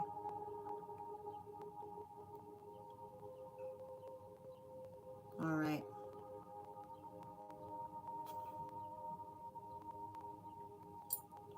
Is anyone else having an issue with the background music making it difficult to be heard? I'll turn it down a little bit. I hope that helps, eh? Excellent. All right, let's continue right now. And thank you so much, Jess, for having that reading with me. And if this message connected to you as well, it's very common for those who need these messages to be here to experience them. We are doing personal readings right now. If you would like to get on the list, as I mentioned, for tomorrow, the list is open. The next person we're reading for today, I'm still looking for Nicole. If Nicole is not here, the next person on the list for today is Denise. Denise, if you're here, can you respond in all caps? Let me know if you'd like a general reading or if you have a specific question you'd like me to answer.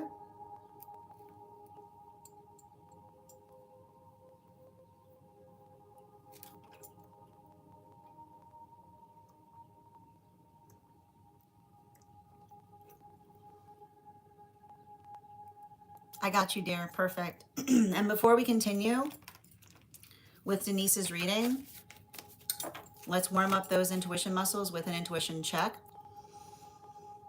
I've got the animal oracle cards here. We're going to count back from 10, and when we get to 1, I will reveal the card.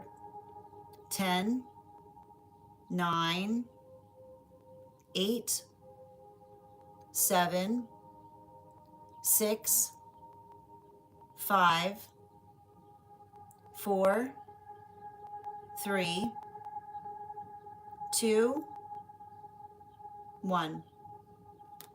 We got the frog. We'll do that again after the next reading. Okay.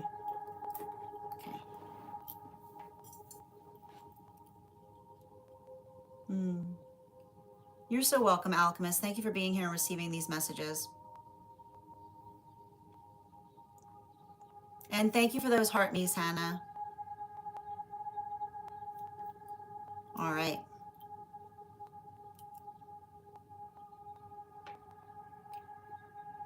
And thank you for also receiving these messages, Zeus. All right, let's continue. I'm happy to read the list right now. The list we have right now is, oh, Bridget, you are, yep, you are after Denise. So I've got you, I've got Denise, I've got you, and then I've still got Nicole. All right, I'm going to pin up Denise here. Guys, make sure to give Denise some love.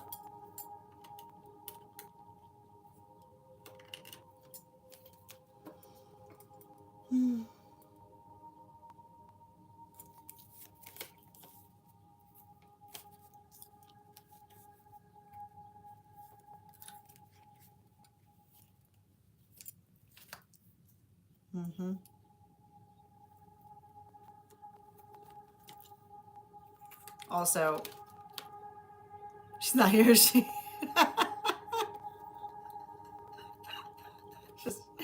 I just realized Okay, let's continue. All right.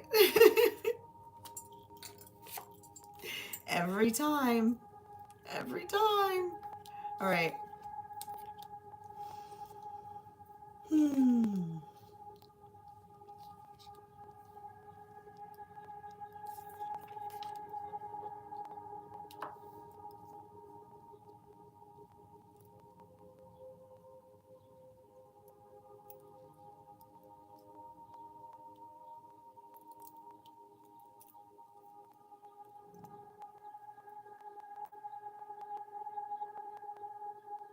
Hmm.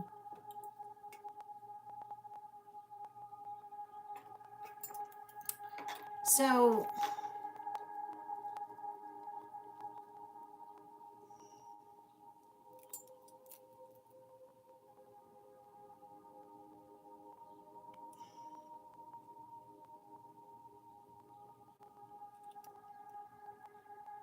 you know, it's interesting because it feels like there's a message here from your guide that keeps on asking you like why you're doubting yourself on something, you know? Um unhealthy energies thrive on your self-doubt. I need to write that in your book. Hold on a minute.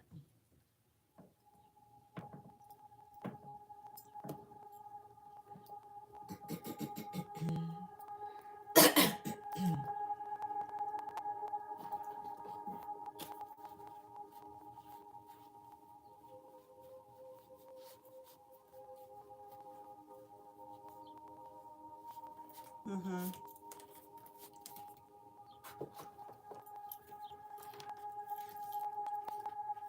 Yeah, let's write that down.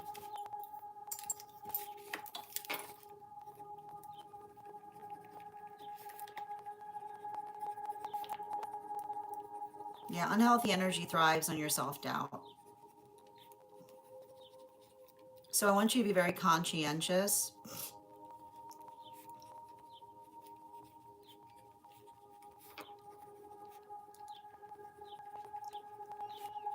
in relation to where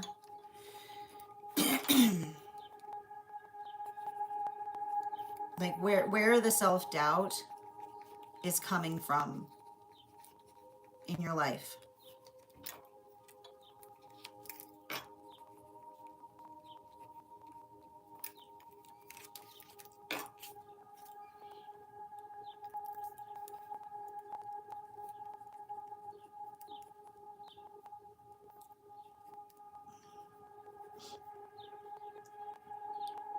It's a lot of that like it's a lot of that I don't think kind of energy is what I keep on seeing. And the thing about it is and happy to give insight on anything in private readings, and you can book private readings on my site. Thank you so much, Charlotte, for also receiving these messages. Welcome. And apologies to those who are joining us over on the place where we keep the videos. I know we had an interruption during that read, but we should be back now.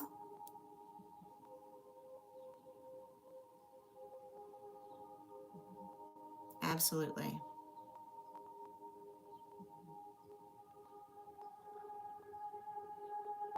Happy to, yep, absolutely. Excellent. All right, let's continue.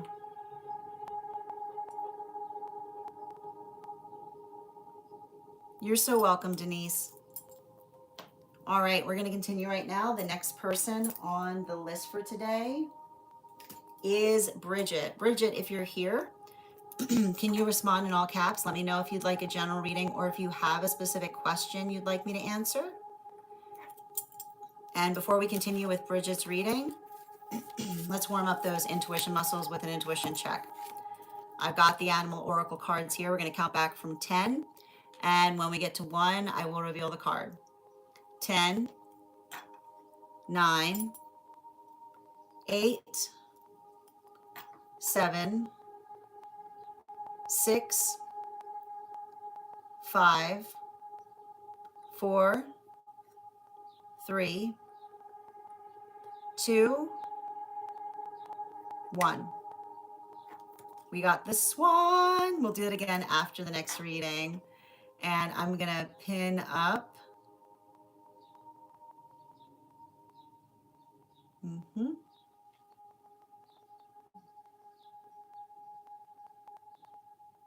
Just bear with me a minute. Where'd you go, Bridget? All right. I pinned up Bridget here. Guys, make sure you give Bridget some love. Okay, let's see.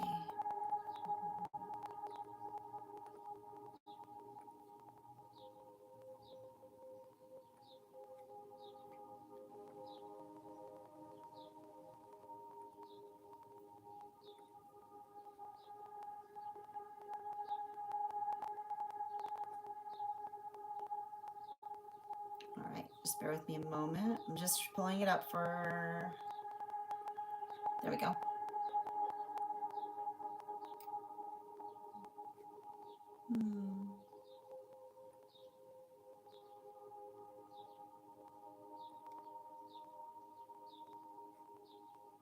All right. And just a reminder to those who are joining us, if you have information that you feel is necessary or relevant for the purposes of our read, you can include it in the notes when you send the donation.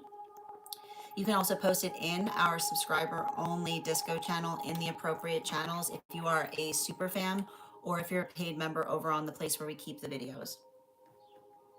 And I'm just pulling up Bridget's question here. Okay.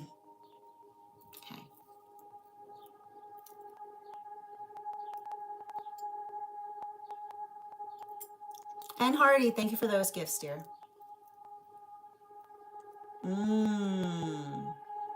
Outside tea, 2 cards, please. 2 cards, please, on the current energy surrounding physical proximity between my counterpart and me, and 2 cards around the energy that surrounds the possibility of my counterpart.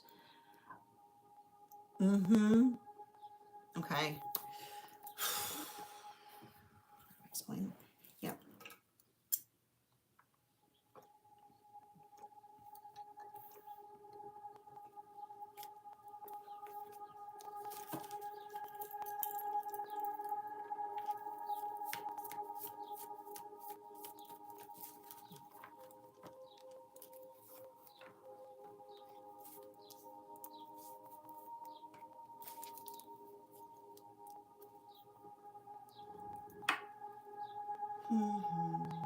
Yep. 2 more, please.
So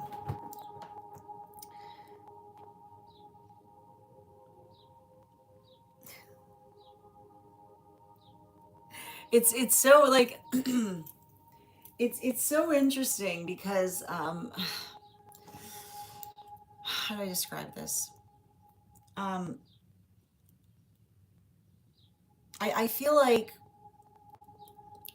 what I'm identifying is some kind of like, how do I explain this best? Your counterpart is on the other side of your manifestation goal, okay? Which says that if you're working towards things, right?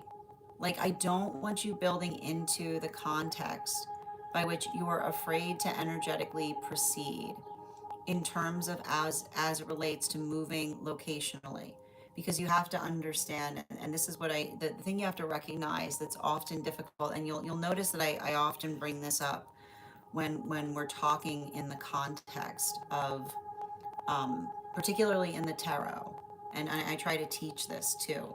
Spirit does not see things the way that we energetically do, right?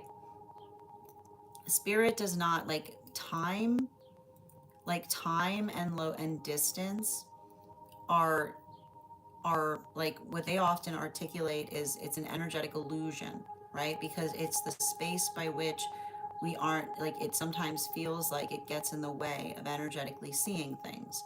So I want you to be conscientious about that, because the message is coming through, like, and you have to understand that when even when I art when you like when I articulate to you, right, that your counterpart is close, it means that you're coming into energetic alignment. It locationality, right? Locationality is not going to intervene. Like, locationality isn't going to intervene as it relates to coming into connection. Now, you'll also remember, okay, that one of the things that I identified, right? One of the things that I identified in relationality to a mentor, like a reading that we did, was the identification of being conscientious about being conscientious about um, the investiture of location that is built upon one's own, right? Built upon one's own sense of support. Now, in that way, and I just kind of want you to understand, if there is something about you moving somewhere locationally that feels like it's you moving towards your bliss, then that is a continuation of you moving towards your counterpart. Because you'll recall, every time I read for you, okay, every time I read for you, I keep on getting the same message, which is the counterpart saying, follow your bliss, right? That your ability to follow your bliss is what they find you in a state of bliss, which is you being like moving in accordance to what feels energetically blissful to you. What I articulated not to do, right, is committing yourself to something that is not your bliss. Okay. you'll recall you'll recall that I articulated that the ability for you to effectively identify or recognize, right? And I said, like, of like a vow, as I articulated, would be potentially committing yourself to something that isn't, right? It isn't necessarily your bliss state, or isn't in the context of identifying the space by which you're effectively trying to move through things blissfully. So I want you to be very conscientious about that, because that is effectively the difference that we are perceiving there, right? The observation of working through things, but working through things in the space by which the difference, right? The difference effectively, and it's funny too, because that's basically what this reading is, right? It's helping you identify the difference between a bliss and a vow, right? The difference between a bliss and a vow. A vow would effectively be the opposite, right? The opposite of effectively doing something in a way, right? Doing something in a way that feels, right, like you're energetically committing yourself to something that feels like a burden of responsibility that prevents you from moving towards your bliss state, versus following your bliss that's not, the guides don't see that as a vow. They just don't see, that's not, that's like the opposite of a vow, is what I keep on. So I want you to be, I want you to be conscientious about that. Bottom of the deck on this reading. Yeah, right? Like it's understanding. um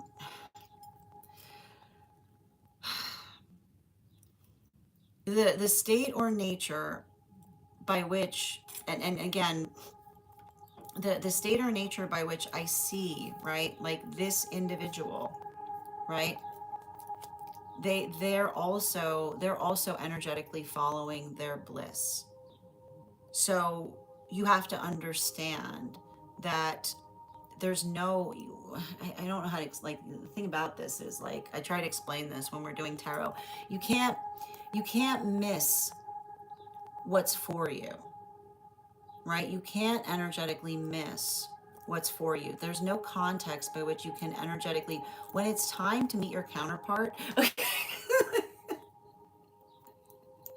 when it's time to meet your counterpart, you can't energetically miss meeting them, right? But what can occur, right? What can occur is identifying or working through the energetic inconvenience, right? And so that's what I was trying to help you. Like, that's what we've been talking about, right? The difference, right? The difference between, the difference between you finding them in a space by which you're energetically following your bliss is one that doesn't feel like an energetic interruption to your own path, right? So the observation of being able to understand or identify that, like, and that's what's beautiful about this reading, right? Because in terms of, like, you have to understand the quality of the connection is one by which the energy keeps on finding you after, like, even when I was reading for you, right, you keep on finding those situations by which the energy keeps on finding you after you've moved into, like, after you've moved into resigning yourself that they won't, okay. And so making sure, right, making sure that you're not making choices with a feeling of resignation, right, but rather a feeling of energetic expectation.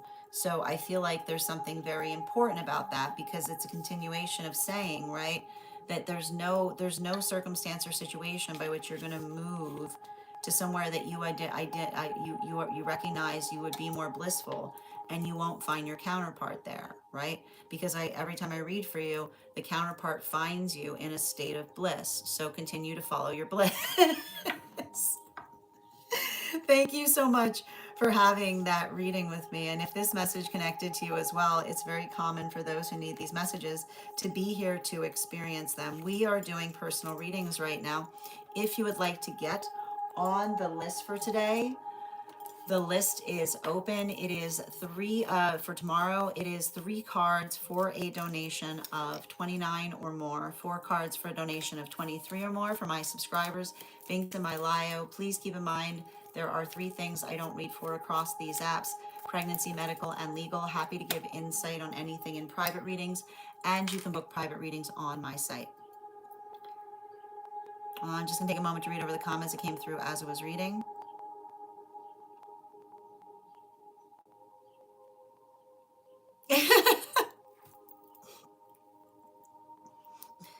That's astrocartography. That's not what I do here. But go find. You want to pin on a map? Go find yourself an astrocartographer. Okay, you're in the wrong room. You're in the wrong room.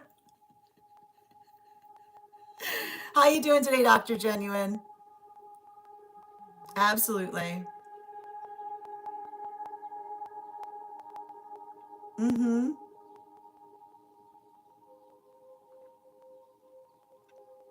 Yeah.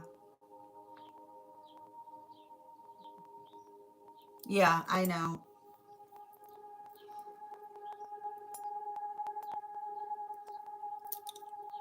They might already be there, is what I'm seeing.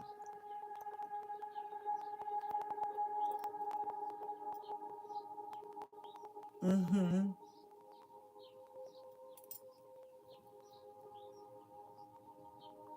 I'm in my bliss now, but my bliss may be moving eventually to another blissful place, right? So again, if you're following your bliss, then it's not like I need to describe something I keep on seeing.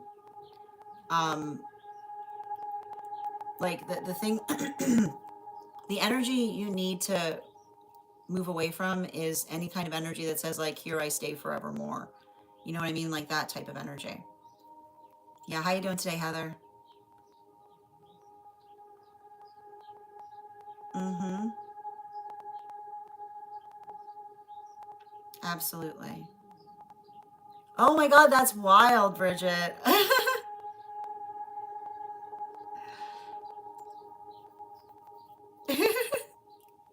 Well, you could always, I mean, here's the thing about it. You could always go for a trip and see how it fits, you know?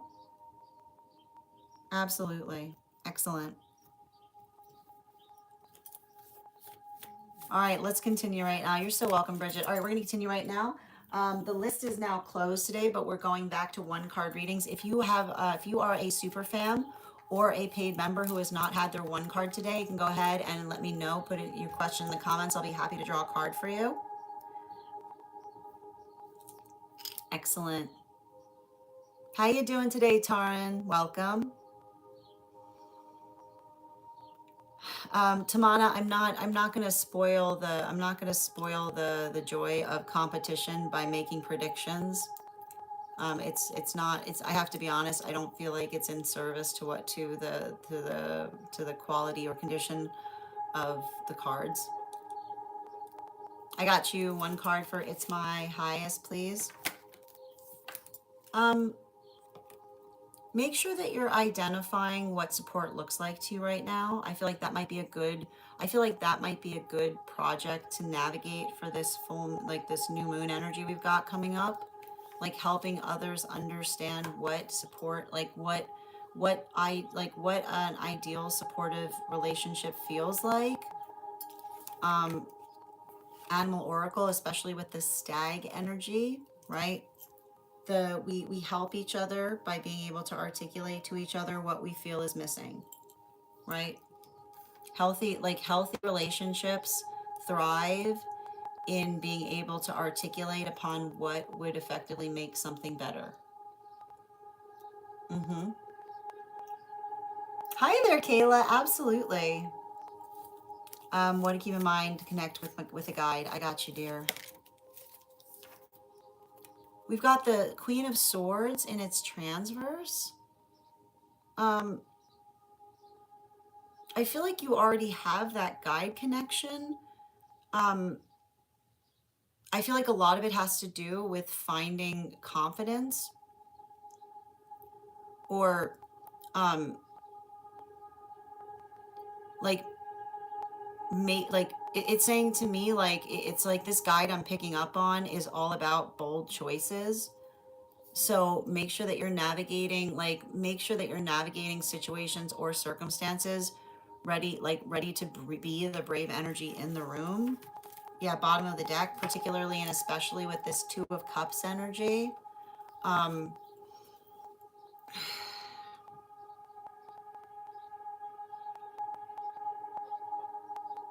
there's something I feel like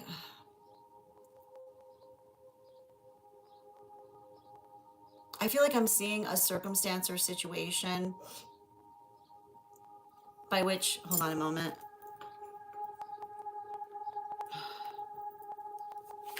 Yeah, especially with this bull energy. Um, Everything I'm identifying there communicates to me something that you're doing from a point of this is further encouragement in terms of taking those bold choices or being very energetically firm in your choices. Um, because I feel like this guide is specifically around you to help you with your confidence, right? So, like, allow that confidence to guide you closer to the guide. Thank you. Mm-hmm. You're so welcome, dear.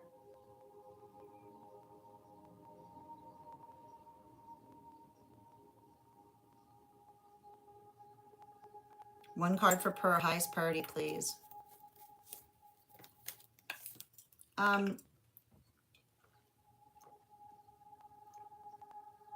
We got the Nine of Swords, the Nine of Wands, and it's upright.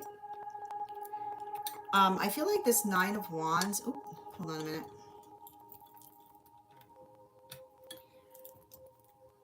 Yeah, this is to do with those quadrants that we were talking about.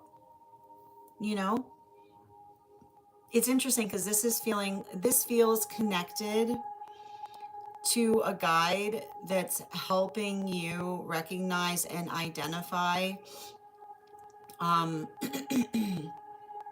helping you recognize and identify taking more unified approaches to things. Um, and this is a bottom of the deck. Yeah, especially with the Queen of Cups in its reversal.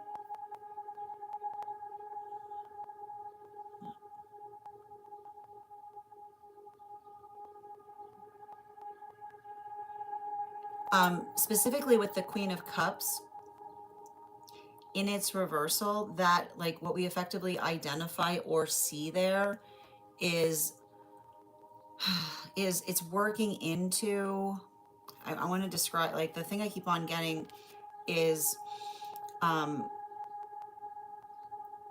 your like your ability to, like, you've got this beautiful gift of unification, right? And so like the reason the guide's trying to help you in terms of understanding that you're energetically being protected, right? Is helping you to understand the quality and condition of what occurs when you're able to effectively like remain in a situation and allow it the space to energetically flourish. Yeah, right.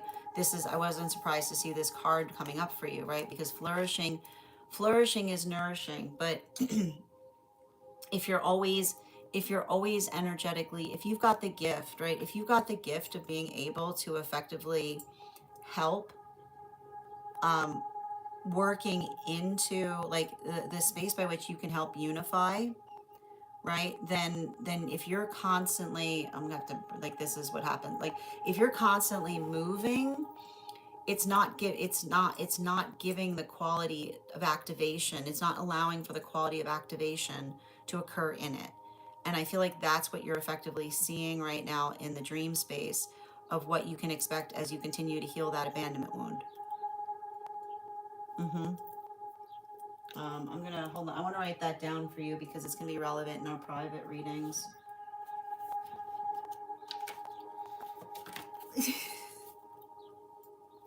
We're gonna need a bigger book. Hold on a minute.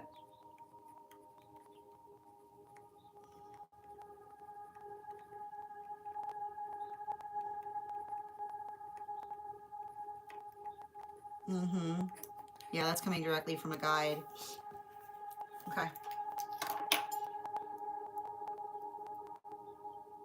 One card pull on meeting new friend. Ooh, hold on a minute.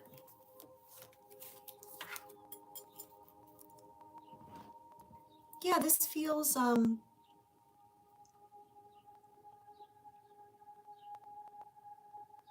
I feel like I see some kind of circumstance or situation. You found somebody at a time that I feel like they're in between things, but in the best way possible. Yeah, especially with this Queen of Cups. I feel like something that you communicated to another person opened their eyes to some kind of possibility. Yeah, especially with the eagle energy.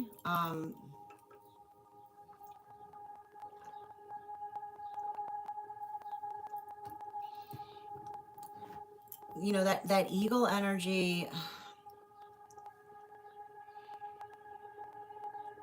The thing I keep on seeing with that eagle energy is, how do I describe this? Like it says to me like somebody who like deeply values your insight or the way that you see things. So I feel like it's a type of, I feel like they themselves can also offer you some possibility in terms of how, not only how you perceive things, but um, like it feels in a way, like it feels like there's a little bit of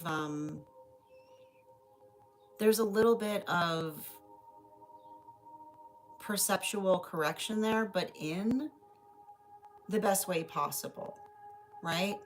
Like it says to me, somebody who values a healthy critical perspective, which is often like that's hard to come by, right? Mm-hmm.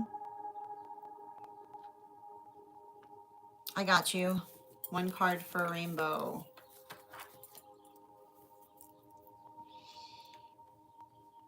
Um,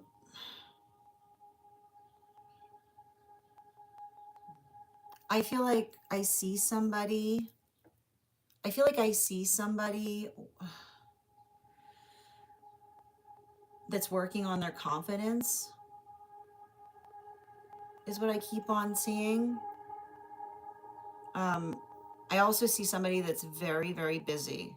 Like this card coming up can often feel like somebody who is like in some kind of busy season, right? They're not, yeah, they don't have a minute to themselves, is what I keep on getting.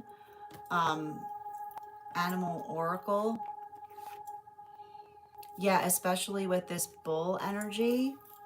I don't know if this is someone who articulated to you that they've got some kind of like, I don't know, like I feel like I see somebody who's got like a very big plate, or they're working on something that's very energetically important.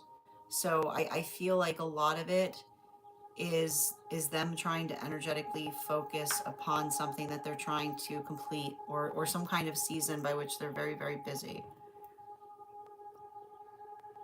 Absolutely.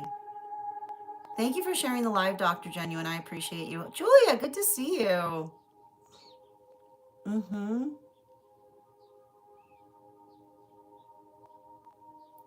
Oh, Dr. Genuine, it was basically, it was speaking specifically on in relationality to that individual's gift, right?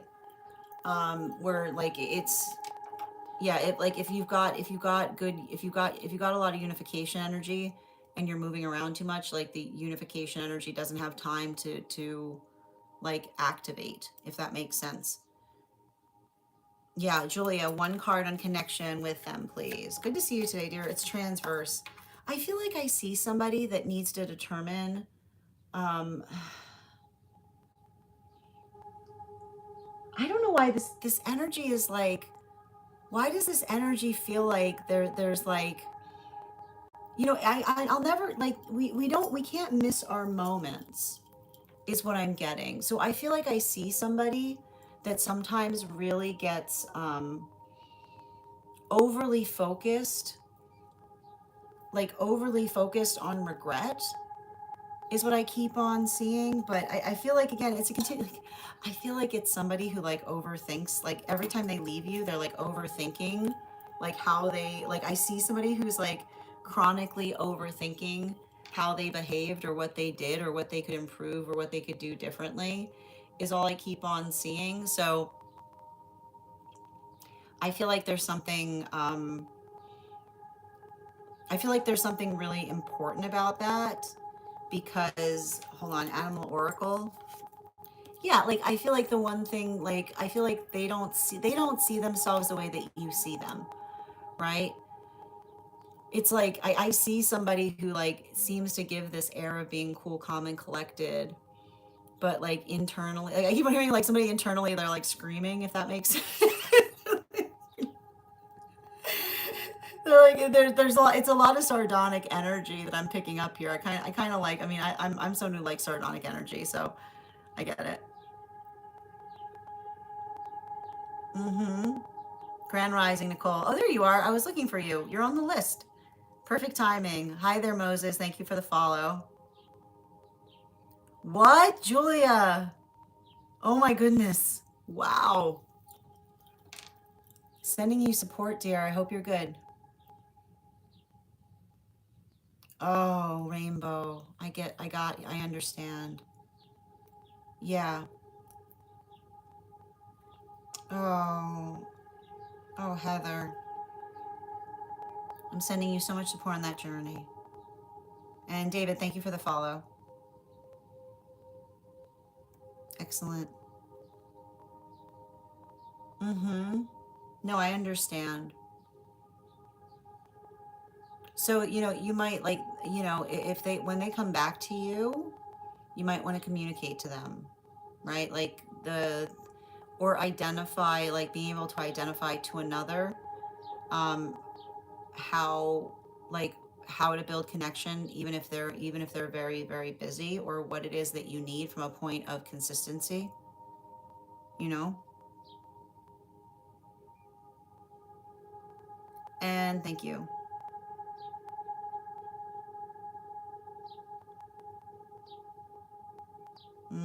Excellent.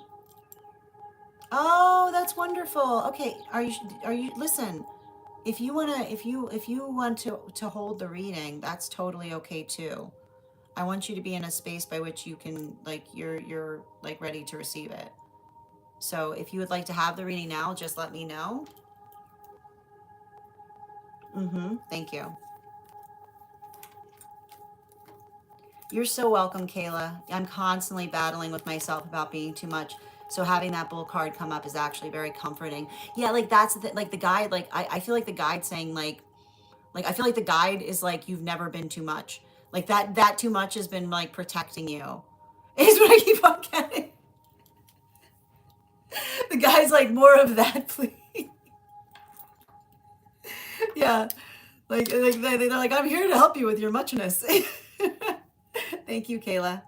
Okay, perfect. Oh, I understand. Okay. All right. So before we continue, um, and that, Rainbow, maybe that's what you can communicate, is saying like something that feels like somebody who's slipping back into an old habit, or something that you've spoken about them with. Excellent. All right. And before we continue with Nicole's reading, let's warm up those intuition muscles with an intuition check. I've got the animal oracle cards here. We're going to count back from 10. And when we get to 1, I will reveal the card. 10, 9, 8, 7, 6, 5, 4, 3, 2, 1. We got the seal. We'll do that again after the next reading. Oh, you have a beautiful day, Bridget.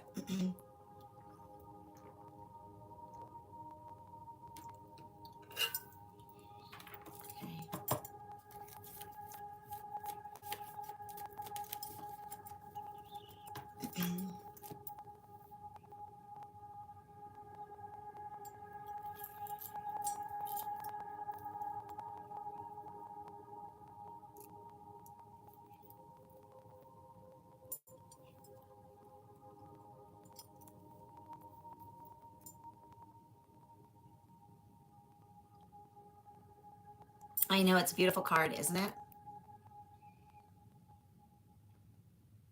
All right, I'm just going to pin up Nicole.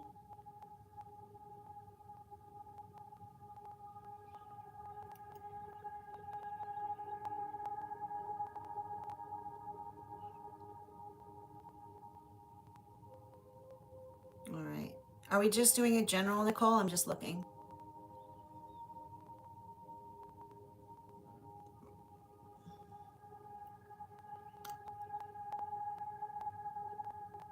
Highest priority, I got you. And do you want to include? Okay, yeah. All right. Can I get 4 cards for Nicole? Highest priority, please.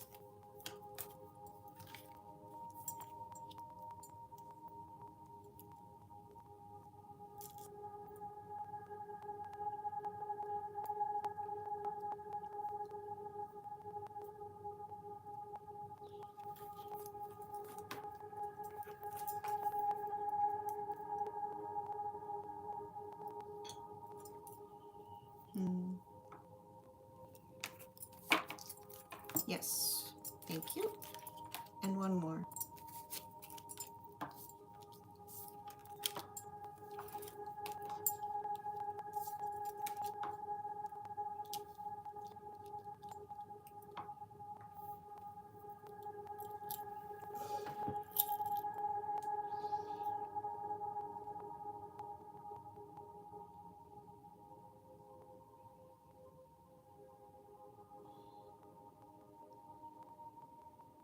Yeah, it's interesting. You know, it's really interesting because this feels very connected.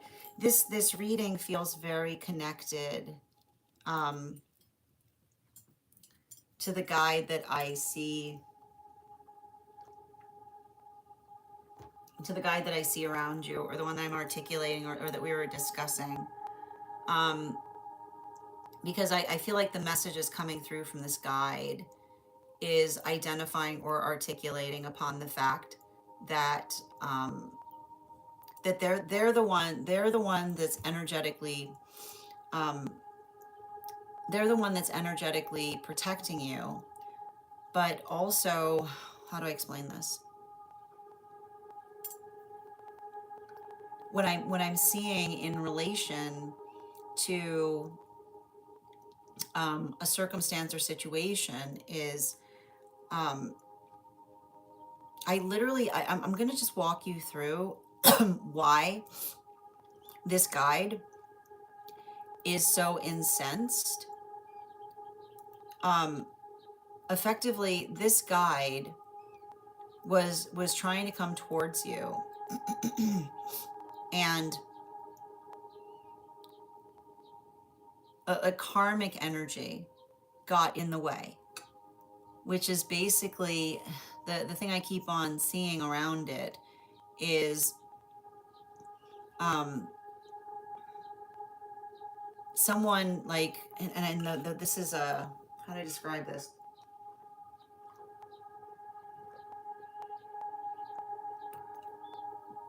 Like, this is literally a circumstance or situation that um, and it's beautiful too, because like it feels like a lot of that work is you coming into your confidence, and this is often what happens um, when we're building into our healing, right? And we also talk about the fact that our healing sometimes breaks things, but it breaks things in the best way possible, because the message that your guide is trying to articulate is your confidence should never disrupt a healthy connection, but it will shake an insecure one, right? Your confidence will never be too much for someone who is for you, but for someone who is someone who is taking advantage of your own someone who is taking advantage of your own insecurity, right? Guarantee you, your confidence will destroy that energetic relationship. And so that's what we effectively see. Like, that's how the guide perceives what has energetically been happening around you, right? Like, they're showing me that they can chart the course by the fact that every time they came closer to you and you started getting in your confidence, right? Another person like doing something to make you feel energetically insecure again, right? So pay attention to that, because that that observation, right? That observation of another person that um that observation of another person that tries to create that insecurity in you, they're going to continue, right? They're going to continue to try to articulate that there's an energetic reason for it, right? And so I keep on getting that the guide is effectively articulating that whatever they're energetically trying to fabricate is not going to come into fruition so long as you remain in your confidence. But it also says to, like, the thing I keep on identifying around it is saying, like, you have to kind of meet any type of frustration that they try to bring to you with a sense of kindness, right? And the thing about it is, um I can see why it's so frustrating, right? Because the guide's even articulating this, right? It feels completely unnecessary, right? It feels completely unnecessary. It feels completely um like it feels completely unnecessary. But it also says to me that um when another person is trying to paint a bad picture of you, right? Pay attention, like pay attention pay attention when they're doing things to try to identify, like trying to get, like try I keep on hearing, like, pay attention, like if another person is trying to paint a bad picture of you, don't pick up the brush, is what's really coming through. Like that's what the guide is articulating. Like when someone's trying to paint a bad picture of you, don't pick up the brush, which is basically saying, like, not allowing the context of their perception, right? Don't feed into their perception by them effectively trying to um, get you into a state that then articulates exactly what they're claiming that you know is not true. Bottom of the deck on this reading. Yeah, especially with this Six of Pentacles, especially with this Six of Pentacles in its reversal. The Six of Pentacles in its reversal there um, it's working into the context of being able to effectively identify or articulate upon, um, like, it says to me, like, and I keep on seeing this, like, remember, like, pay attention to someone who's trying to feed others pay attention to someone who's trying to feed others bad stories about you. And the thing about it is, I keep on getting the message that they're identifying the fact that it's not working, because, like, I literally see someone who's turning themselves into the mean one, right? And it's interesting that the fact is that they're calling it, like, the guide themselves. This is coming from an angelic, which is saying, like, someone turning themselves into a mean one is somebody who effectively tries to say, like, oh, you should be really upset about that, right? Oh, like somebody who can already recognize the quality or condition of someone trying to make another person feel something by trying to, like, make another person feel something by trying to supply them the feeling that they're not feeling, right? Like the observation. I keep wondering, yeah, like that is like I have to write that down for you, because we don't have a word for it, right? But it's already, I keep on getting, it's already been clocked, right? Um, yeah, hold on a minute.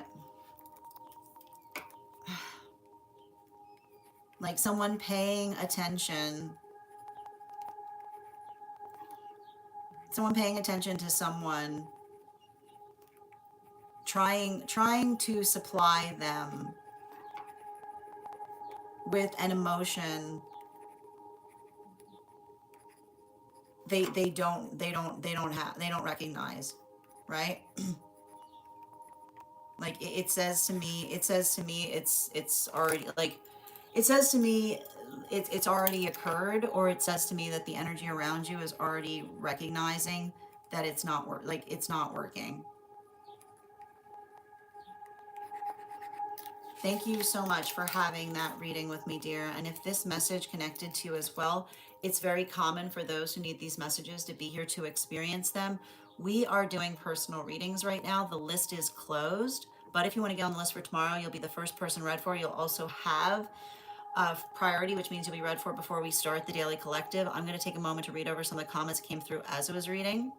6, thank you for the follow. Thank you for the follow, Dead.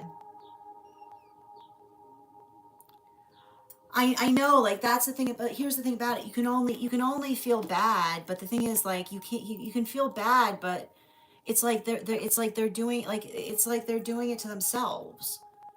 You know what I mean? Like when I see energy like this, like the thing about it that I keep on seeing, and this is what I'm getting in relationality to it. It's like um I need to point out when somebody's the reason that like there are serious spiritual consequences. Like there are serious spiritual consequences to being in this type of energetic state. Like and here's the thing, like honestly, like the thing about it, and when I'm seeing this here, right? Like the consequences that occur in being in that type of energetic state, or working through something in that way.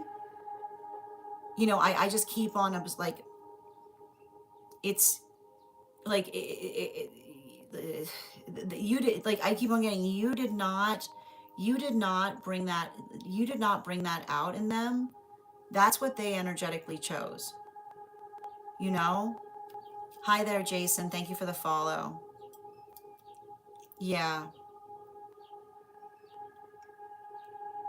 Mm-hmm. Sending you support on that journey, Nicole. I'm sending, again, just, here's the thing about it. Just wish, if somebody's in that space with you, hope that they find healing. But it's also like saying to me, like, you're allowed to have feelings on it, right? Because it doesn't have to energetically be that way. So just allow that, allow that to be the space by which you're finding healing, right? Like I know, like I can even see this here, like it's like they're choosing, like if they're choosing the worst choices, right, then that's not conditional to what you're doing, right? All you can do is the best that you can do, right? Don't let that energy affect you in that way. And thank you guys for supporting each other in these readings. I know they can be very heavy. Thank you so much. All right, my friends, final call right now. Final call right now for anyone who is a super fan, or for anyone who is a paid member over on the place where we keep the videos. I know but here's like, if you can identify the fact, um like if they're choosing, like they're it's that's the thing about it, right? Like that's the path that they're choosing. Like that like you are not, if you can see them choosing that path, that means that that's not your journey, right? And I want you to understand and observe that too. Thank you so much for having that reading with me, dear, and sending you so much support. Oh, there she is. Nikki. I got some news for you. I got some news for you. I can give you your one card, Nicole, if you can let me know what you'd like your one card to be. A minute. Mm-hmm. You heard it in your sleep? Oh, that's wild. Mm-hmm.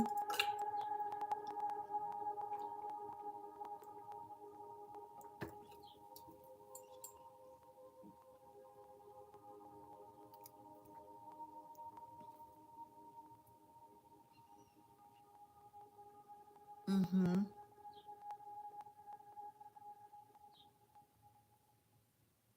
And I said it in my head, but I didn't get to the phone. That's so funny, Nikki. Well, I'm glad you're getting rest. One card on what to energetically look forward to. Ooh.